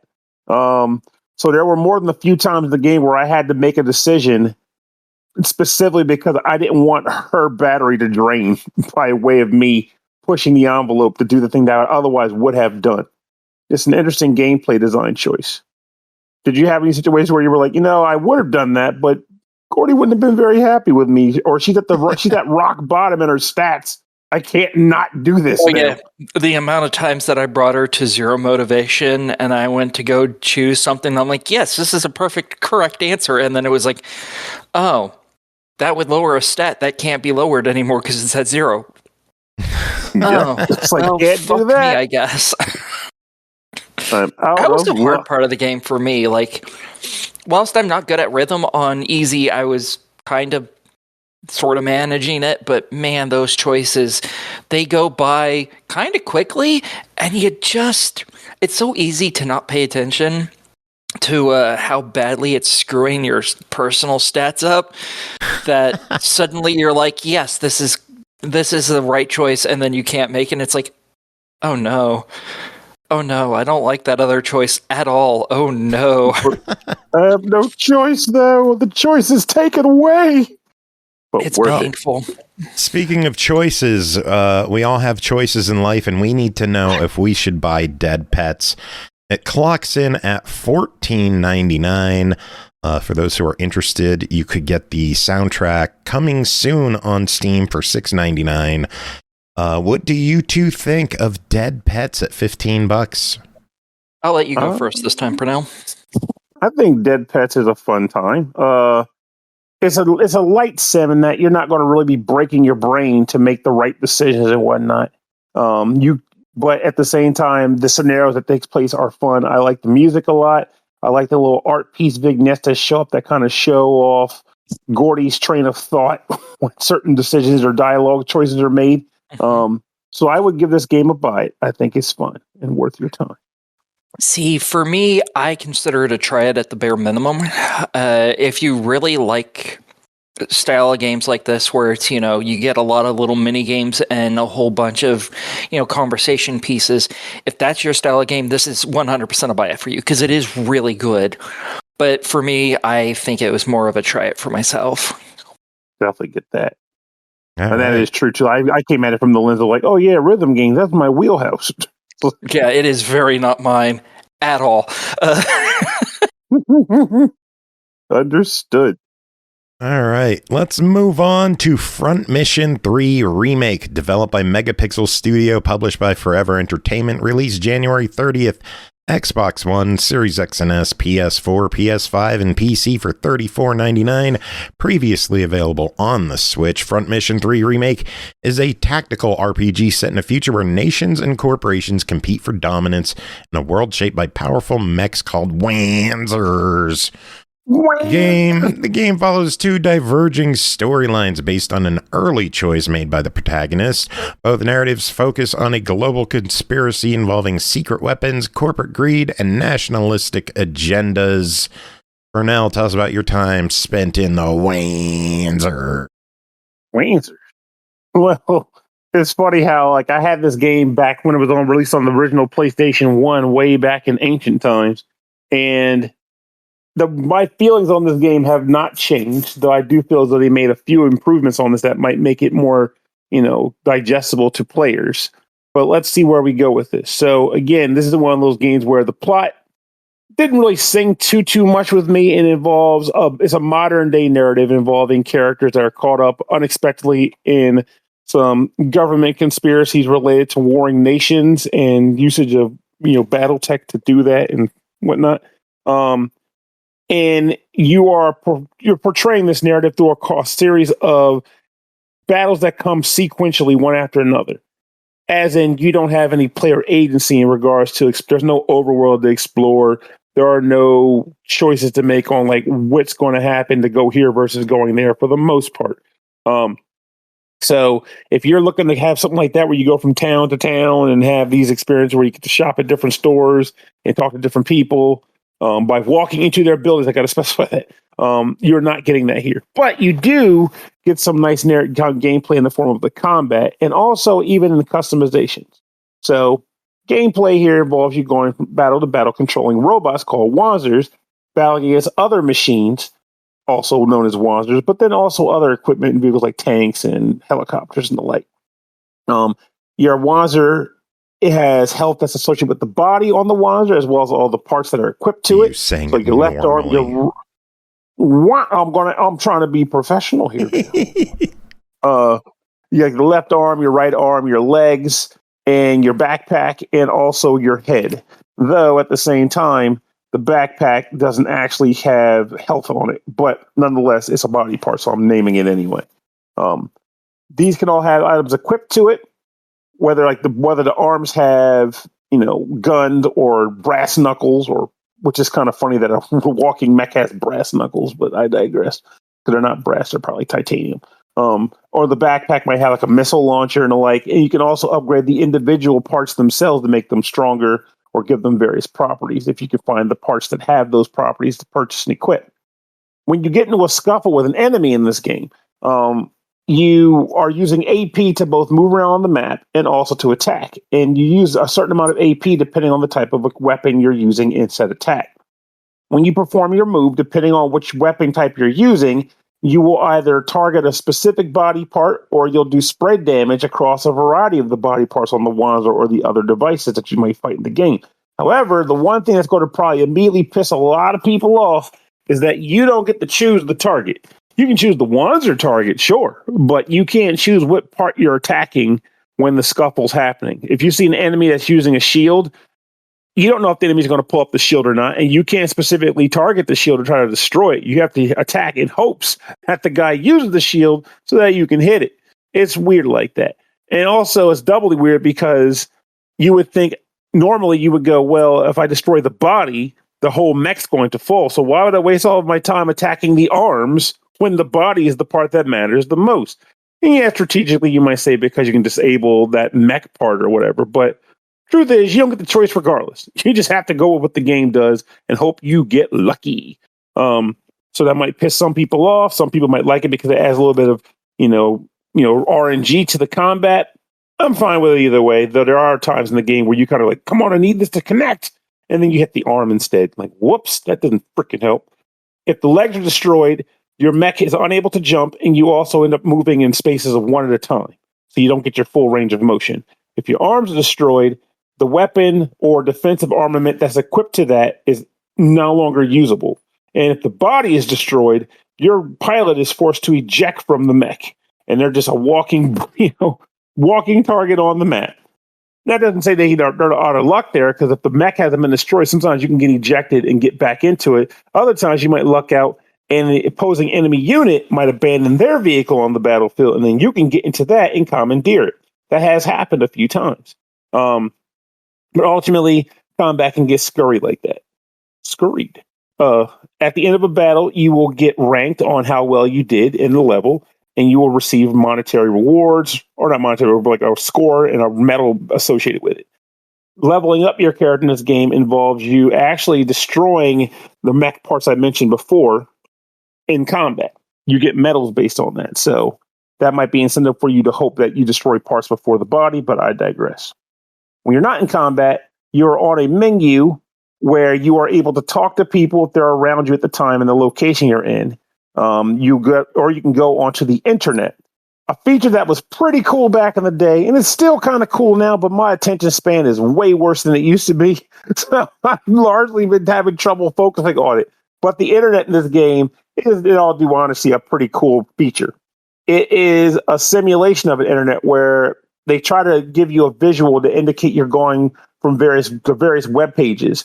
And then when you get to them, you'll get a splash along with the text associated with it, as basically like old school GeoCities web pages. And they translate what it says on the pages and tells you in text at the bottom. You can follow links on these pages. Sometimes you can access secrets through these web pages, including having to locate hidden passwords either mentioned on websites or told to you by people at the bar. Sometimes you talk to somebody at a location, which then unlocks various features for you sometimes, or just additional information for the world building of the game.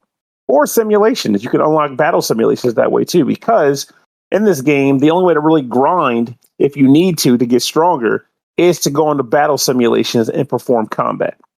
The ways in which grinding works is, like I mentioned before, you get experience or you level up based on parts that you destroy and the like when you're in combat. But in addition, you also get what I just kind of call inspirations, where sometimes when you're in combat and you perform an action, your character might learn a passive ability, at which point the character will immediately use that passive ability in combat, and then you'll be given the option to equip it, so long as you have the skill point capacity to have it outfitted to your character.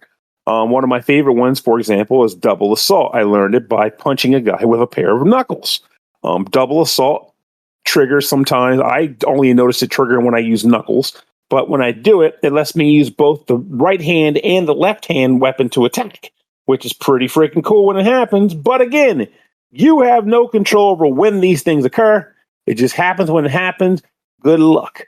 And that's a lot of the RNGs of the game too.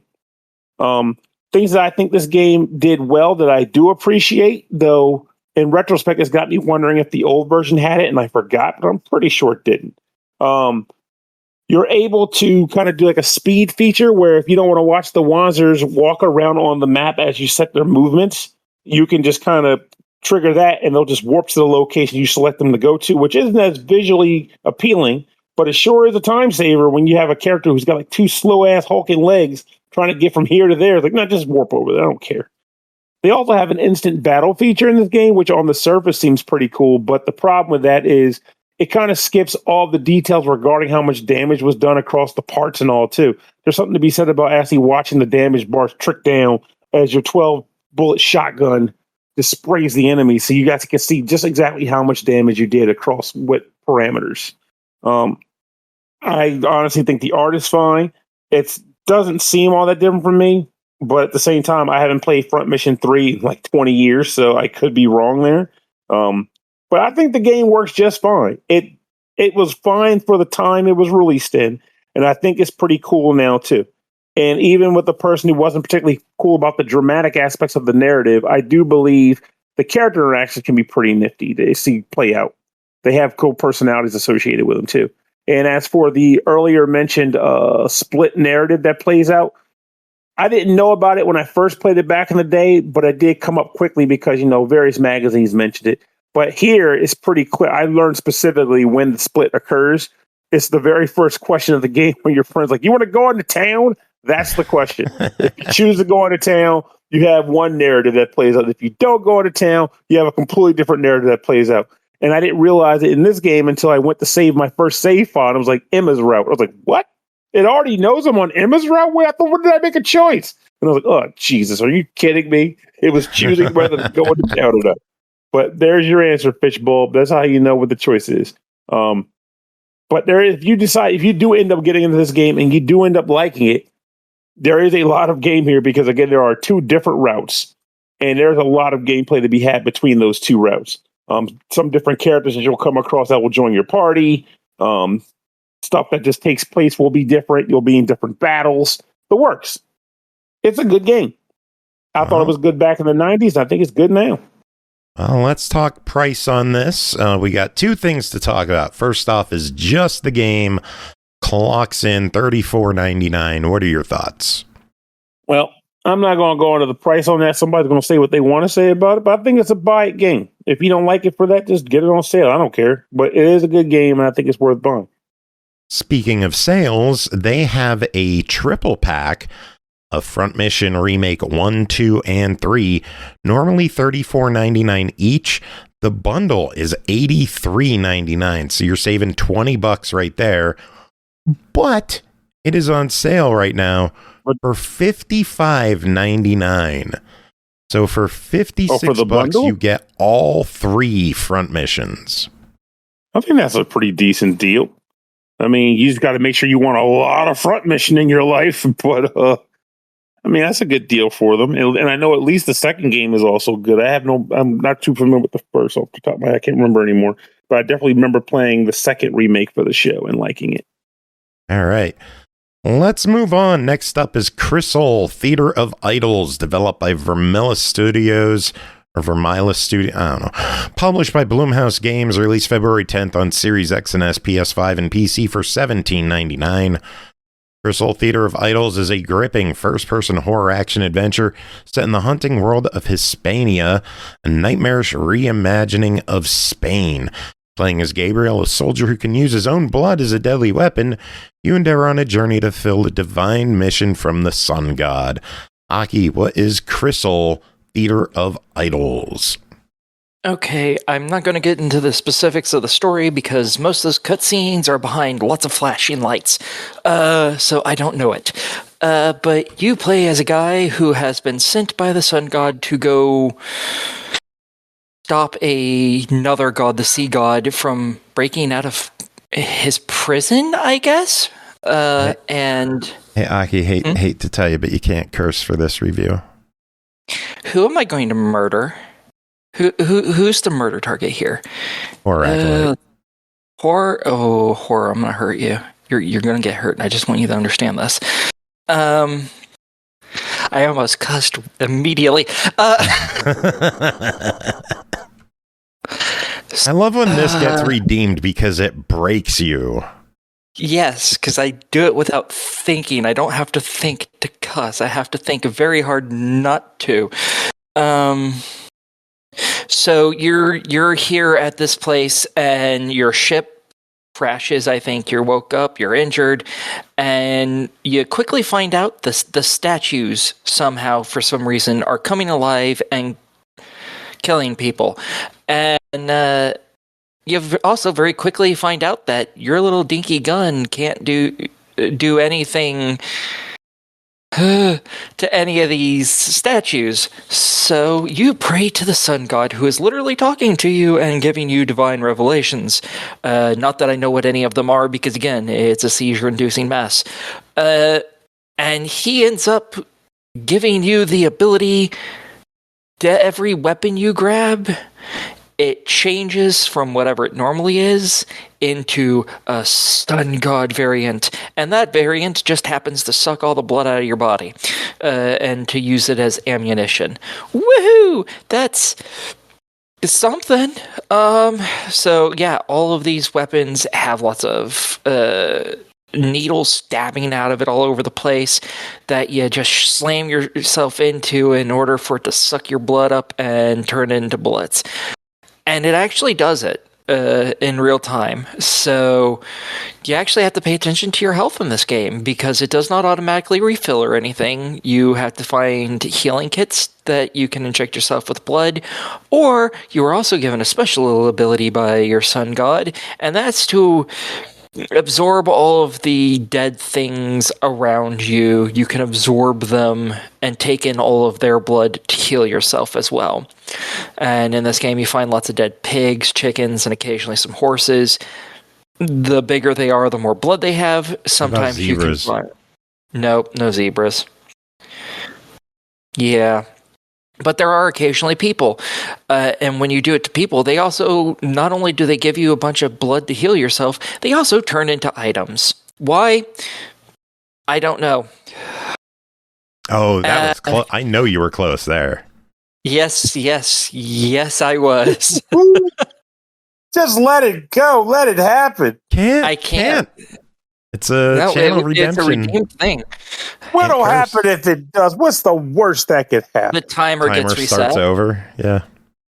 And I'm not going to continue doing this because I have an adult content game later. I have to be able to during that. You have literally to keep doing it because I want to see you try to review an adult game without the ability to swear. I literally can't. Pernell, do you want her to murder you? The perversions of these individuals are staggering. No, God, no. So, yeah, these various statues have different weapons. Some of them, have knives. Other has pitchforks. There's even a few that have explosives. I haven't found too many of those. But in order to prevent this sea god from getting out of its prison, you have to find 4 or 5 individuals that basically helped break the seal and get their blood in order to close the seal back. And that is a majority of what you're doing in this game, is just trying to find them in different areas of the map. It isn't some where you can just choose whoever you want. It is very linear, so you're not being like, oh, I'm going to go after this person just because they irritate me. They're all going to irritate you, but you're going to go after them one at a time. And throughout this, you have to deal with all the statues that are attacking you. Sometimes you have to deal with this giant statue that I don't actually know who they are. They're called Dolores, but I don't know who that is. And you can't kill that one, and it's huge, and it chases after you. So you have to duck into buildings so it can't grab you and stuff, and that's kind of fun. Otherwise, you're just completing little puzzles to help figure out your way through this area. So in one area, you have to figure out the combination to a safe. And for that, you have to look at all of the little domino games that are down on a different floor and figure out what all of the symbols on them mean so that you can go back up there and solve the puzzle that's part of this giant vault door. Man, I'm getting a headache now. So... Yeah, you do have a home base that you go to every time you complete an entire section of the game, basically. And in there, any of the other sun people that you find a corpse of, they turn into these little symbols that you can put into different chests to open them. So that's kind of interesting. The major problem I found with the game so far, realistically, is that once you're done with a section, you can't go back into it. And there's a lot of collectibles in this game. There's 3 or 4 different types of collectibles. So if you didn't grab everything, you now have to replay the entire game from start to finish. No. Yeah. And guess what? Oh, only half. What? Oh, that's sub-points. Okay. Suddenly a banner popped up and it said halfway there. And I was like, oh, thank God we're almost done with this I can't cuss thing. And then it said sub-points. And I about cussed. You just got to get through the review. We're almost there. Yeah. So yeah, I haven't finished this game yet, but there's all sorts of other creatures that you occasionally find, because this, again, is a sea god. So it's been turning its people, instead of just crazy people, it's also been turning them into Innsmouth-style enemies, so they start getting more fishy appearances and stuff, and it's very interesting. And some of the enemies, some of those types of enemies can pop out of paintings and stuff. Why, I have absolutely no idea. It does not explain that, but it's cool.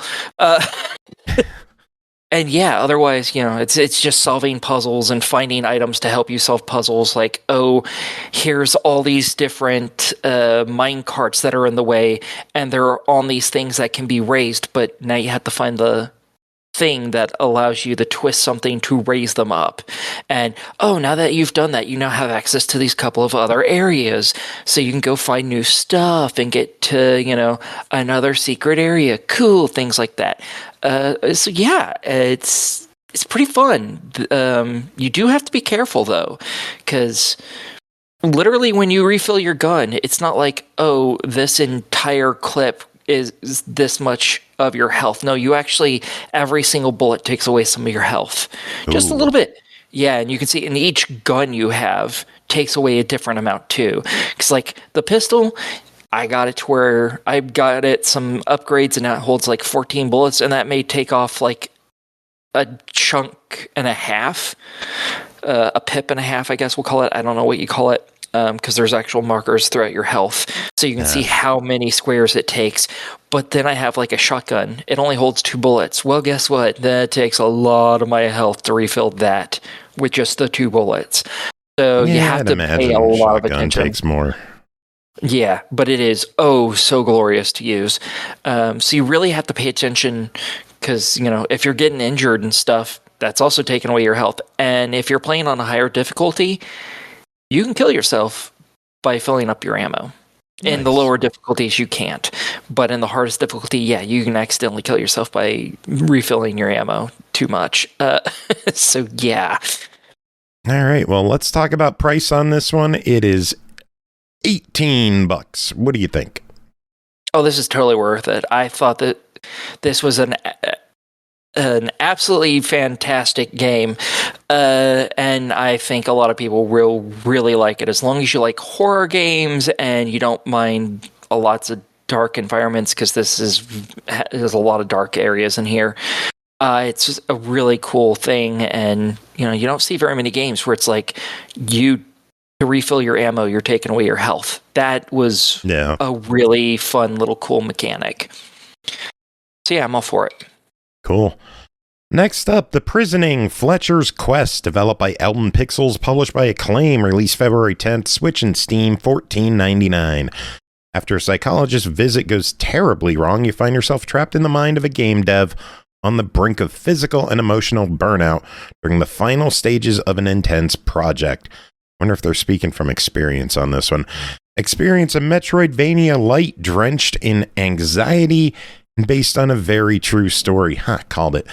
Pernell, what is The Prisoning, Fletcher's Quest?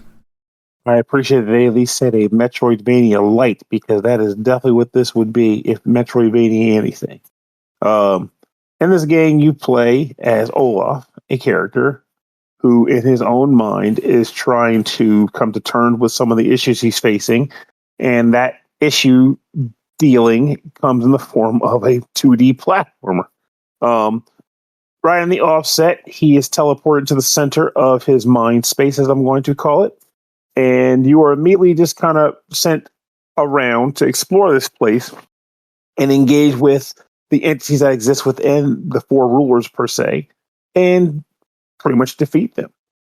At the beginning of the game, you have access to the ability to jump and the ability to shoot your gun, and no clothing, because you're stark raving naked as you run around trying to get your bearings together. Eventually, you do get some clothing and your aforementioned gun, and then you are able to proceed with your quest, so to speak. As you progress through the level, you'll go from room to room. Every area is a single room, and you'll be tasked with taking out enemies, evading spiked floors, and so on and so forth. Defeating enemies in this game doesn't do anything as so much as just a means to an end to get away. So if you're really good at being a pacifist, you can probably avoid most of the enemies in this game with no issue whatsoever. And it also helps that you might do that early on, because at the beginning, your gun can only fire 1 bullet. So every shot that you fire needs to be extremely deliberate, because if you miss, you got to wait for the bullet to fall off the screen and then fire off another shot. Eventually, you'll come across one of the people that run your mind space or are plaguing your mind space, and you have to defeat them in a boss-related battle. These boss battles are honestly pretty fun, and I like the music that plays during the boss battles, too. In fact, I like the music across the entire game, so let's just get that out of the way. And once you end up beating that enemy, you will get a new traversal ability, which will likely be used to get to the next area in the game on the map. And that person that you defeated will go back to the shag pad to meet up with you later. If you go meet them at the shag pad, they will give you a new bullet for your gun, so then you'll be able to fire 1 more shot at a time. 2 bullets in the screen, 3 bullets in the screen, 4 bullets in the screen. And then you can explore again to find the next location to unlock and access. There are 3 different abilities you'll get in the game, and they're all pretty standard boilerplate. I'm not going to spoil what they are in case you want to be surprised, but they're all pretty standard boilerplate abilities. Eventually, you'll get to the final boss battle, defeat them, the game will be over, bada bing, bada boom. I will say I beat the game in about 3 hours or so, give or take a little less than that. It does help that the game does have a pretty decent quick travel system or fast travel system, which is probably why I was able to do that as quickly as I did. There are food carts that are throughout the map, and if you come across one of these food carts, you will be able to warp to any ones that you've already visited. The other purpose of the food carts comes twofold. One, it's a respawn point when you die. And in addition to that, the way damage works in this game is you can only ever take 2 shots. Your character has a cowboy hat and clothing. The first shot knocks his hat off, and the last shot will kill him, and then he respawns back to the ramen shop. If you go back to that shop without a hat on, there's a vending machine that will dispense a new hat, and you can put it on to get that hit point back. One thing I really wish this game did do, or there's 2 things I wish it did. One, I wish for better enemy or a greater enemy variety. It's the second time this episode I said that. There are a number of different enemies that exist in the game, but in many respects, the enemies look different but perform the same as an old form of it. You have the naked man with glasses. You have the old scientist. You have the nerd with glasses. They all fire the same fireball, and they even all make the same sound. Same for some of the cannons in the game. Look differently now. This is a traditional, old style cannon. This is a space cannon, but they both fire cannonballs or fireballs or whatever in the same format. But then there's other fun enemies, like my favorite enemy being the walking tree that carries a lantern. And when you shoot the lantern, you can't kill the tree, but if you shoot the lantern, it sets the tree on fire, and he starts screaming and running back and forth until he burns to death. And that's how he dies. I like that guy a lot. But I wish that there was more enemy variety, as in enemies that look different and behave differently. And the other thing is that as you're exploring this map, a lot of times in games like this, you're hoping to come across secrets as you come across a room that might be a dead end otherwise. In this game, the only things you'll ever stumble across are the occasional record. I think there's like 5 or 6 of them in the game. And if you find the record, there's a jukebox in the main hub where you can play music from the game, but you've already heard the music multiple times. Well, yeah, a little bit. And then the other thing, which is kind of annoying, is you find hats. Not new, cosmetic styled hats, but just that 1 HP I mentioned earlier. So why that's annoying is that, one, if you're playing well, you're going to come across a room like, oh, wow, what's in here? Oh, the hat that I don't need because I'm already wearing it. And then you'll just kind of be like, I guess I'll keep looking for the actual goal of the game. And then the other thing about that is that sometimes you'll come across the room, you might have lost your health somewhere else, and there's a hat over there. But to get the hat, you have to risk getting hit again anyway. So you're like, is it worth getting the hat, or am I better off just progressing in hopes of not getting hit again? Again, more often than not, I did just take my chances since the respawn was pretty generous in this game. But with that said, I felt like it was a little bit of a dejection to be like, oh, wow, I wonder what's in this room. Another hat. And this hat. It'd been nice if there's like an additional collectible in the game that you could acquire. You might hear me talking about this and going, oh, this guy must not like this game very much. And you'd be incorrect, because I cannot deny the fact that despite the few issues I did have with the game, I clearly enjoyed it enough to sit there and continue playing it all the way from beginning to end in one sitting. And despite the fact that I told you it was like 3 hours or so, don't get it twisted. I would have totally shut this game down in 30 minutes if I didn't like it. I would not have cared.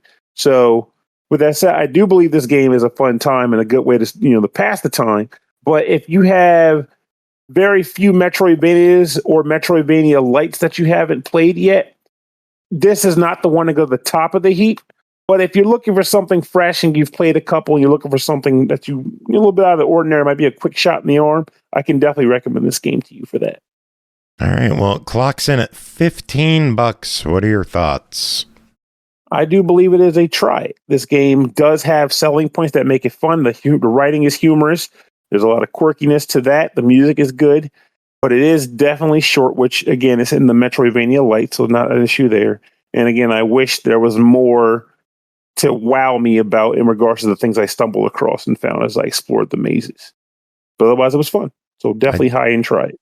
I do like the humor on the store page. They said to make sure this game will be a success, we asked 3 friends of ours, and at least one of them was excited. One didn't reply, and one said we should get real jobs and stop calling them. Also, I'm glad you made that comment, because one other thing to mention is, without spoiling it, I think the credits in the game had me in stitches. So the credits are actually very cool in this game. All right. Well, we got one final game to talk about tonight. George. SML After Dark. Fetish, Locator, S&M Studio, or how about SML Studio? Developed and published by ViNovella Games, released November 21st on Steam for $17.99. Fetish, Locator, S&ML Studio. Season 1 is a brand new standalone sequel to Fetish Locator Trilogy, where you build your own adult film studio. Aki. Me. Go ahead. Okay. So in this, you are playing as the same individual from the first 3 Fetish Locator games. And you and Stacy, your childhood friend now, thanks to, all the issues Steam's had with adult content games, used to be your sister, have decided to create a porn studio. And this is sometime after the final game where you actually took down the Fetish Locator system that was blackmailing people. And you've decided, well, after all of that stuff, the only thing I'm really good at is downward dicking people. So I guess that's just going to be my job from now on. So yeah, this is all about you two trying to set up this rinky-dink little shithole into a studio. This is going to be in multiple parts, just like Fetish Locator was, so it does not get fully finished in this game. I don't know how many in the series there's going to be, but you get to meet some of the people from the earlier games. Like, you get to meet Amy Rose, who was your actual childhood best friend, Lisa, who was a lawyer, and Lisa, Min, someone I did not hit her. Yeah, and oh god, and then Mina, who is someone you can choose to romance. All the rest of the characters, I believe, are all brand new, even though some of them seem very familiar. I don't think you've seen them in any of those games. So, yeah, you're basically, your sister is setting up all of the behind-the-scenes stuff, which means you're the one who has to go out and work and find people and bring them in to be co-stars of all of the videos you're planning to make. So you're doing all the groundwork while she gets to sit at home, and basically all she does is sit at home and look at porn on her computer, realistically speaking. And yeah, so you're meeting all of these different people, and the main focus of this game is S&M content. For those of you who don't know what that is, it's sadism and masochism, i.e. people who like to hurt people and people who like to get hurt. Yay. And yeah, so it's all about some rough sex, basically. That's the core plot of this game. Unlike all the prior games, though, this is not a visual novel per se. It does have its visual novel moments, and you can make it a visual novel, but it's actually more of a dating sim style game. So you go around and you can visit lots of different places, and you can make money, increase different stats, so on and so forth. So you can meet people in different areas and at different times than other people who are playing the game. It does have 3 different modes you can play in. One that gives you access to literally everything, including some of the mini games that exist that aren't particularly hard or anything, but they do impact how much money you make, because they're all tied to the various jobs that you can do in game. They're all really simple, like finding the fastest path to click a bunch of buttons that are around on the screen, which is for the first job that you have, which is delivering hot dogs or sausages to people. And then, you get like a is it pick'ems? Crap, I don't know what the hell the name of this style of game is, but it's where you put like X's on a board because it tells you, oh, there's 3 out of the 5 of these have X's on it, and you draw a picture. We've played those style of games on here before. I can't remember what they're called. Joe, you like them. No. Okay. Fair enough. Whatever.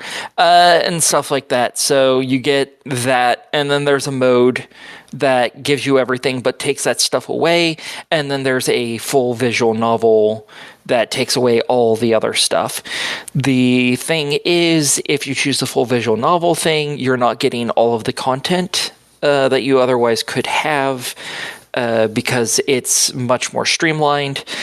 And that's kind of how this is for any game that's split like this. There's not a lot of games that are split between these two styles. Usually it's either one style or the other. So when you have both in the same game, you always notice that the visual novel only chunk has a lot less content in it. So it's really up to you which one you want. I obviously chose the one with everything because I want to see it all and do it all and get all the achievements because I'm an achievement whore.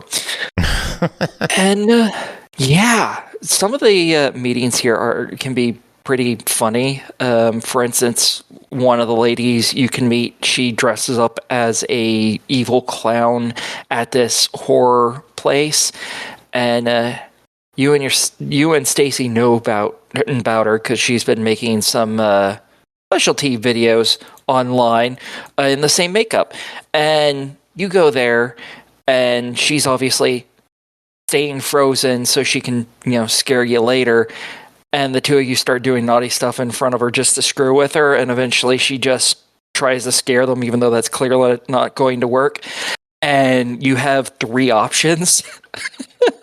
One of them is to run away, again, with your pants around your ankles. Hilarious.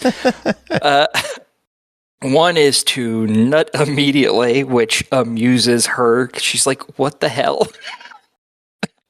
And the other is to fight where you actually suck her in the face. Oh, Jesus.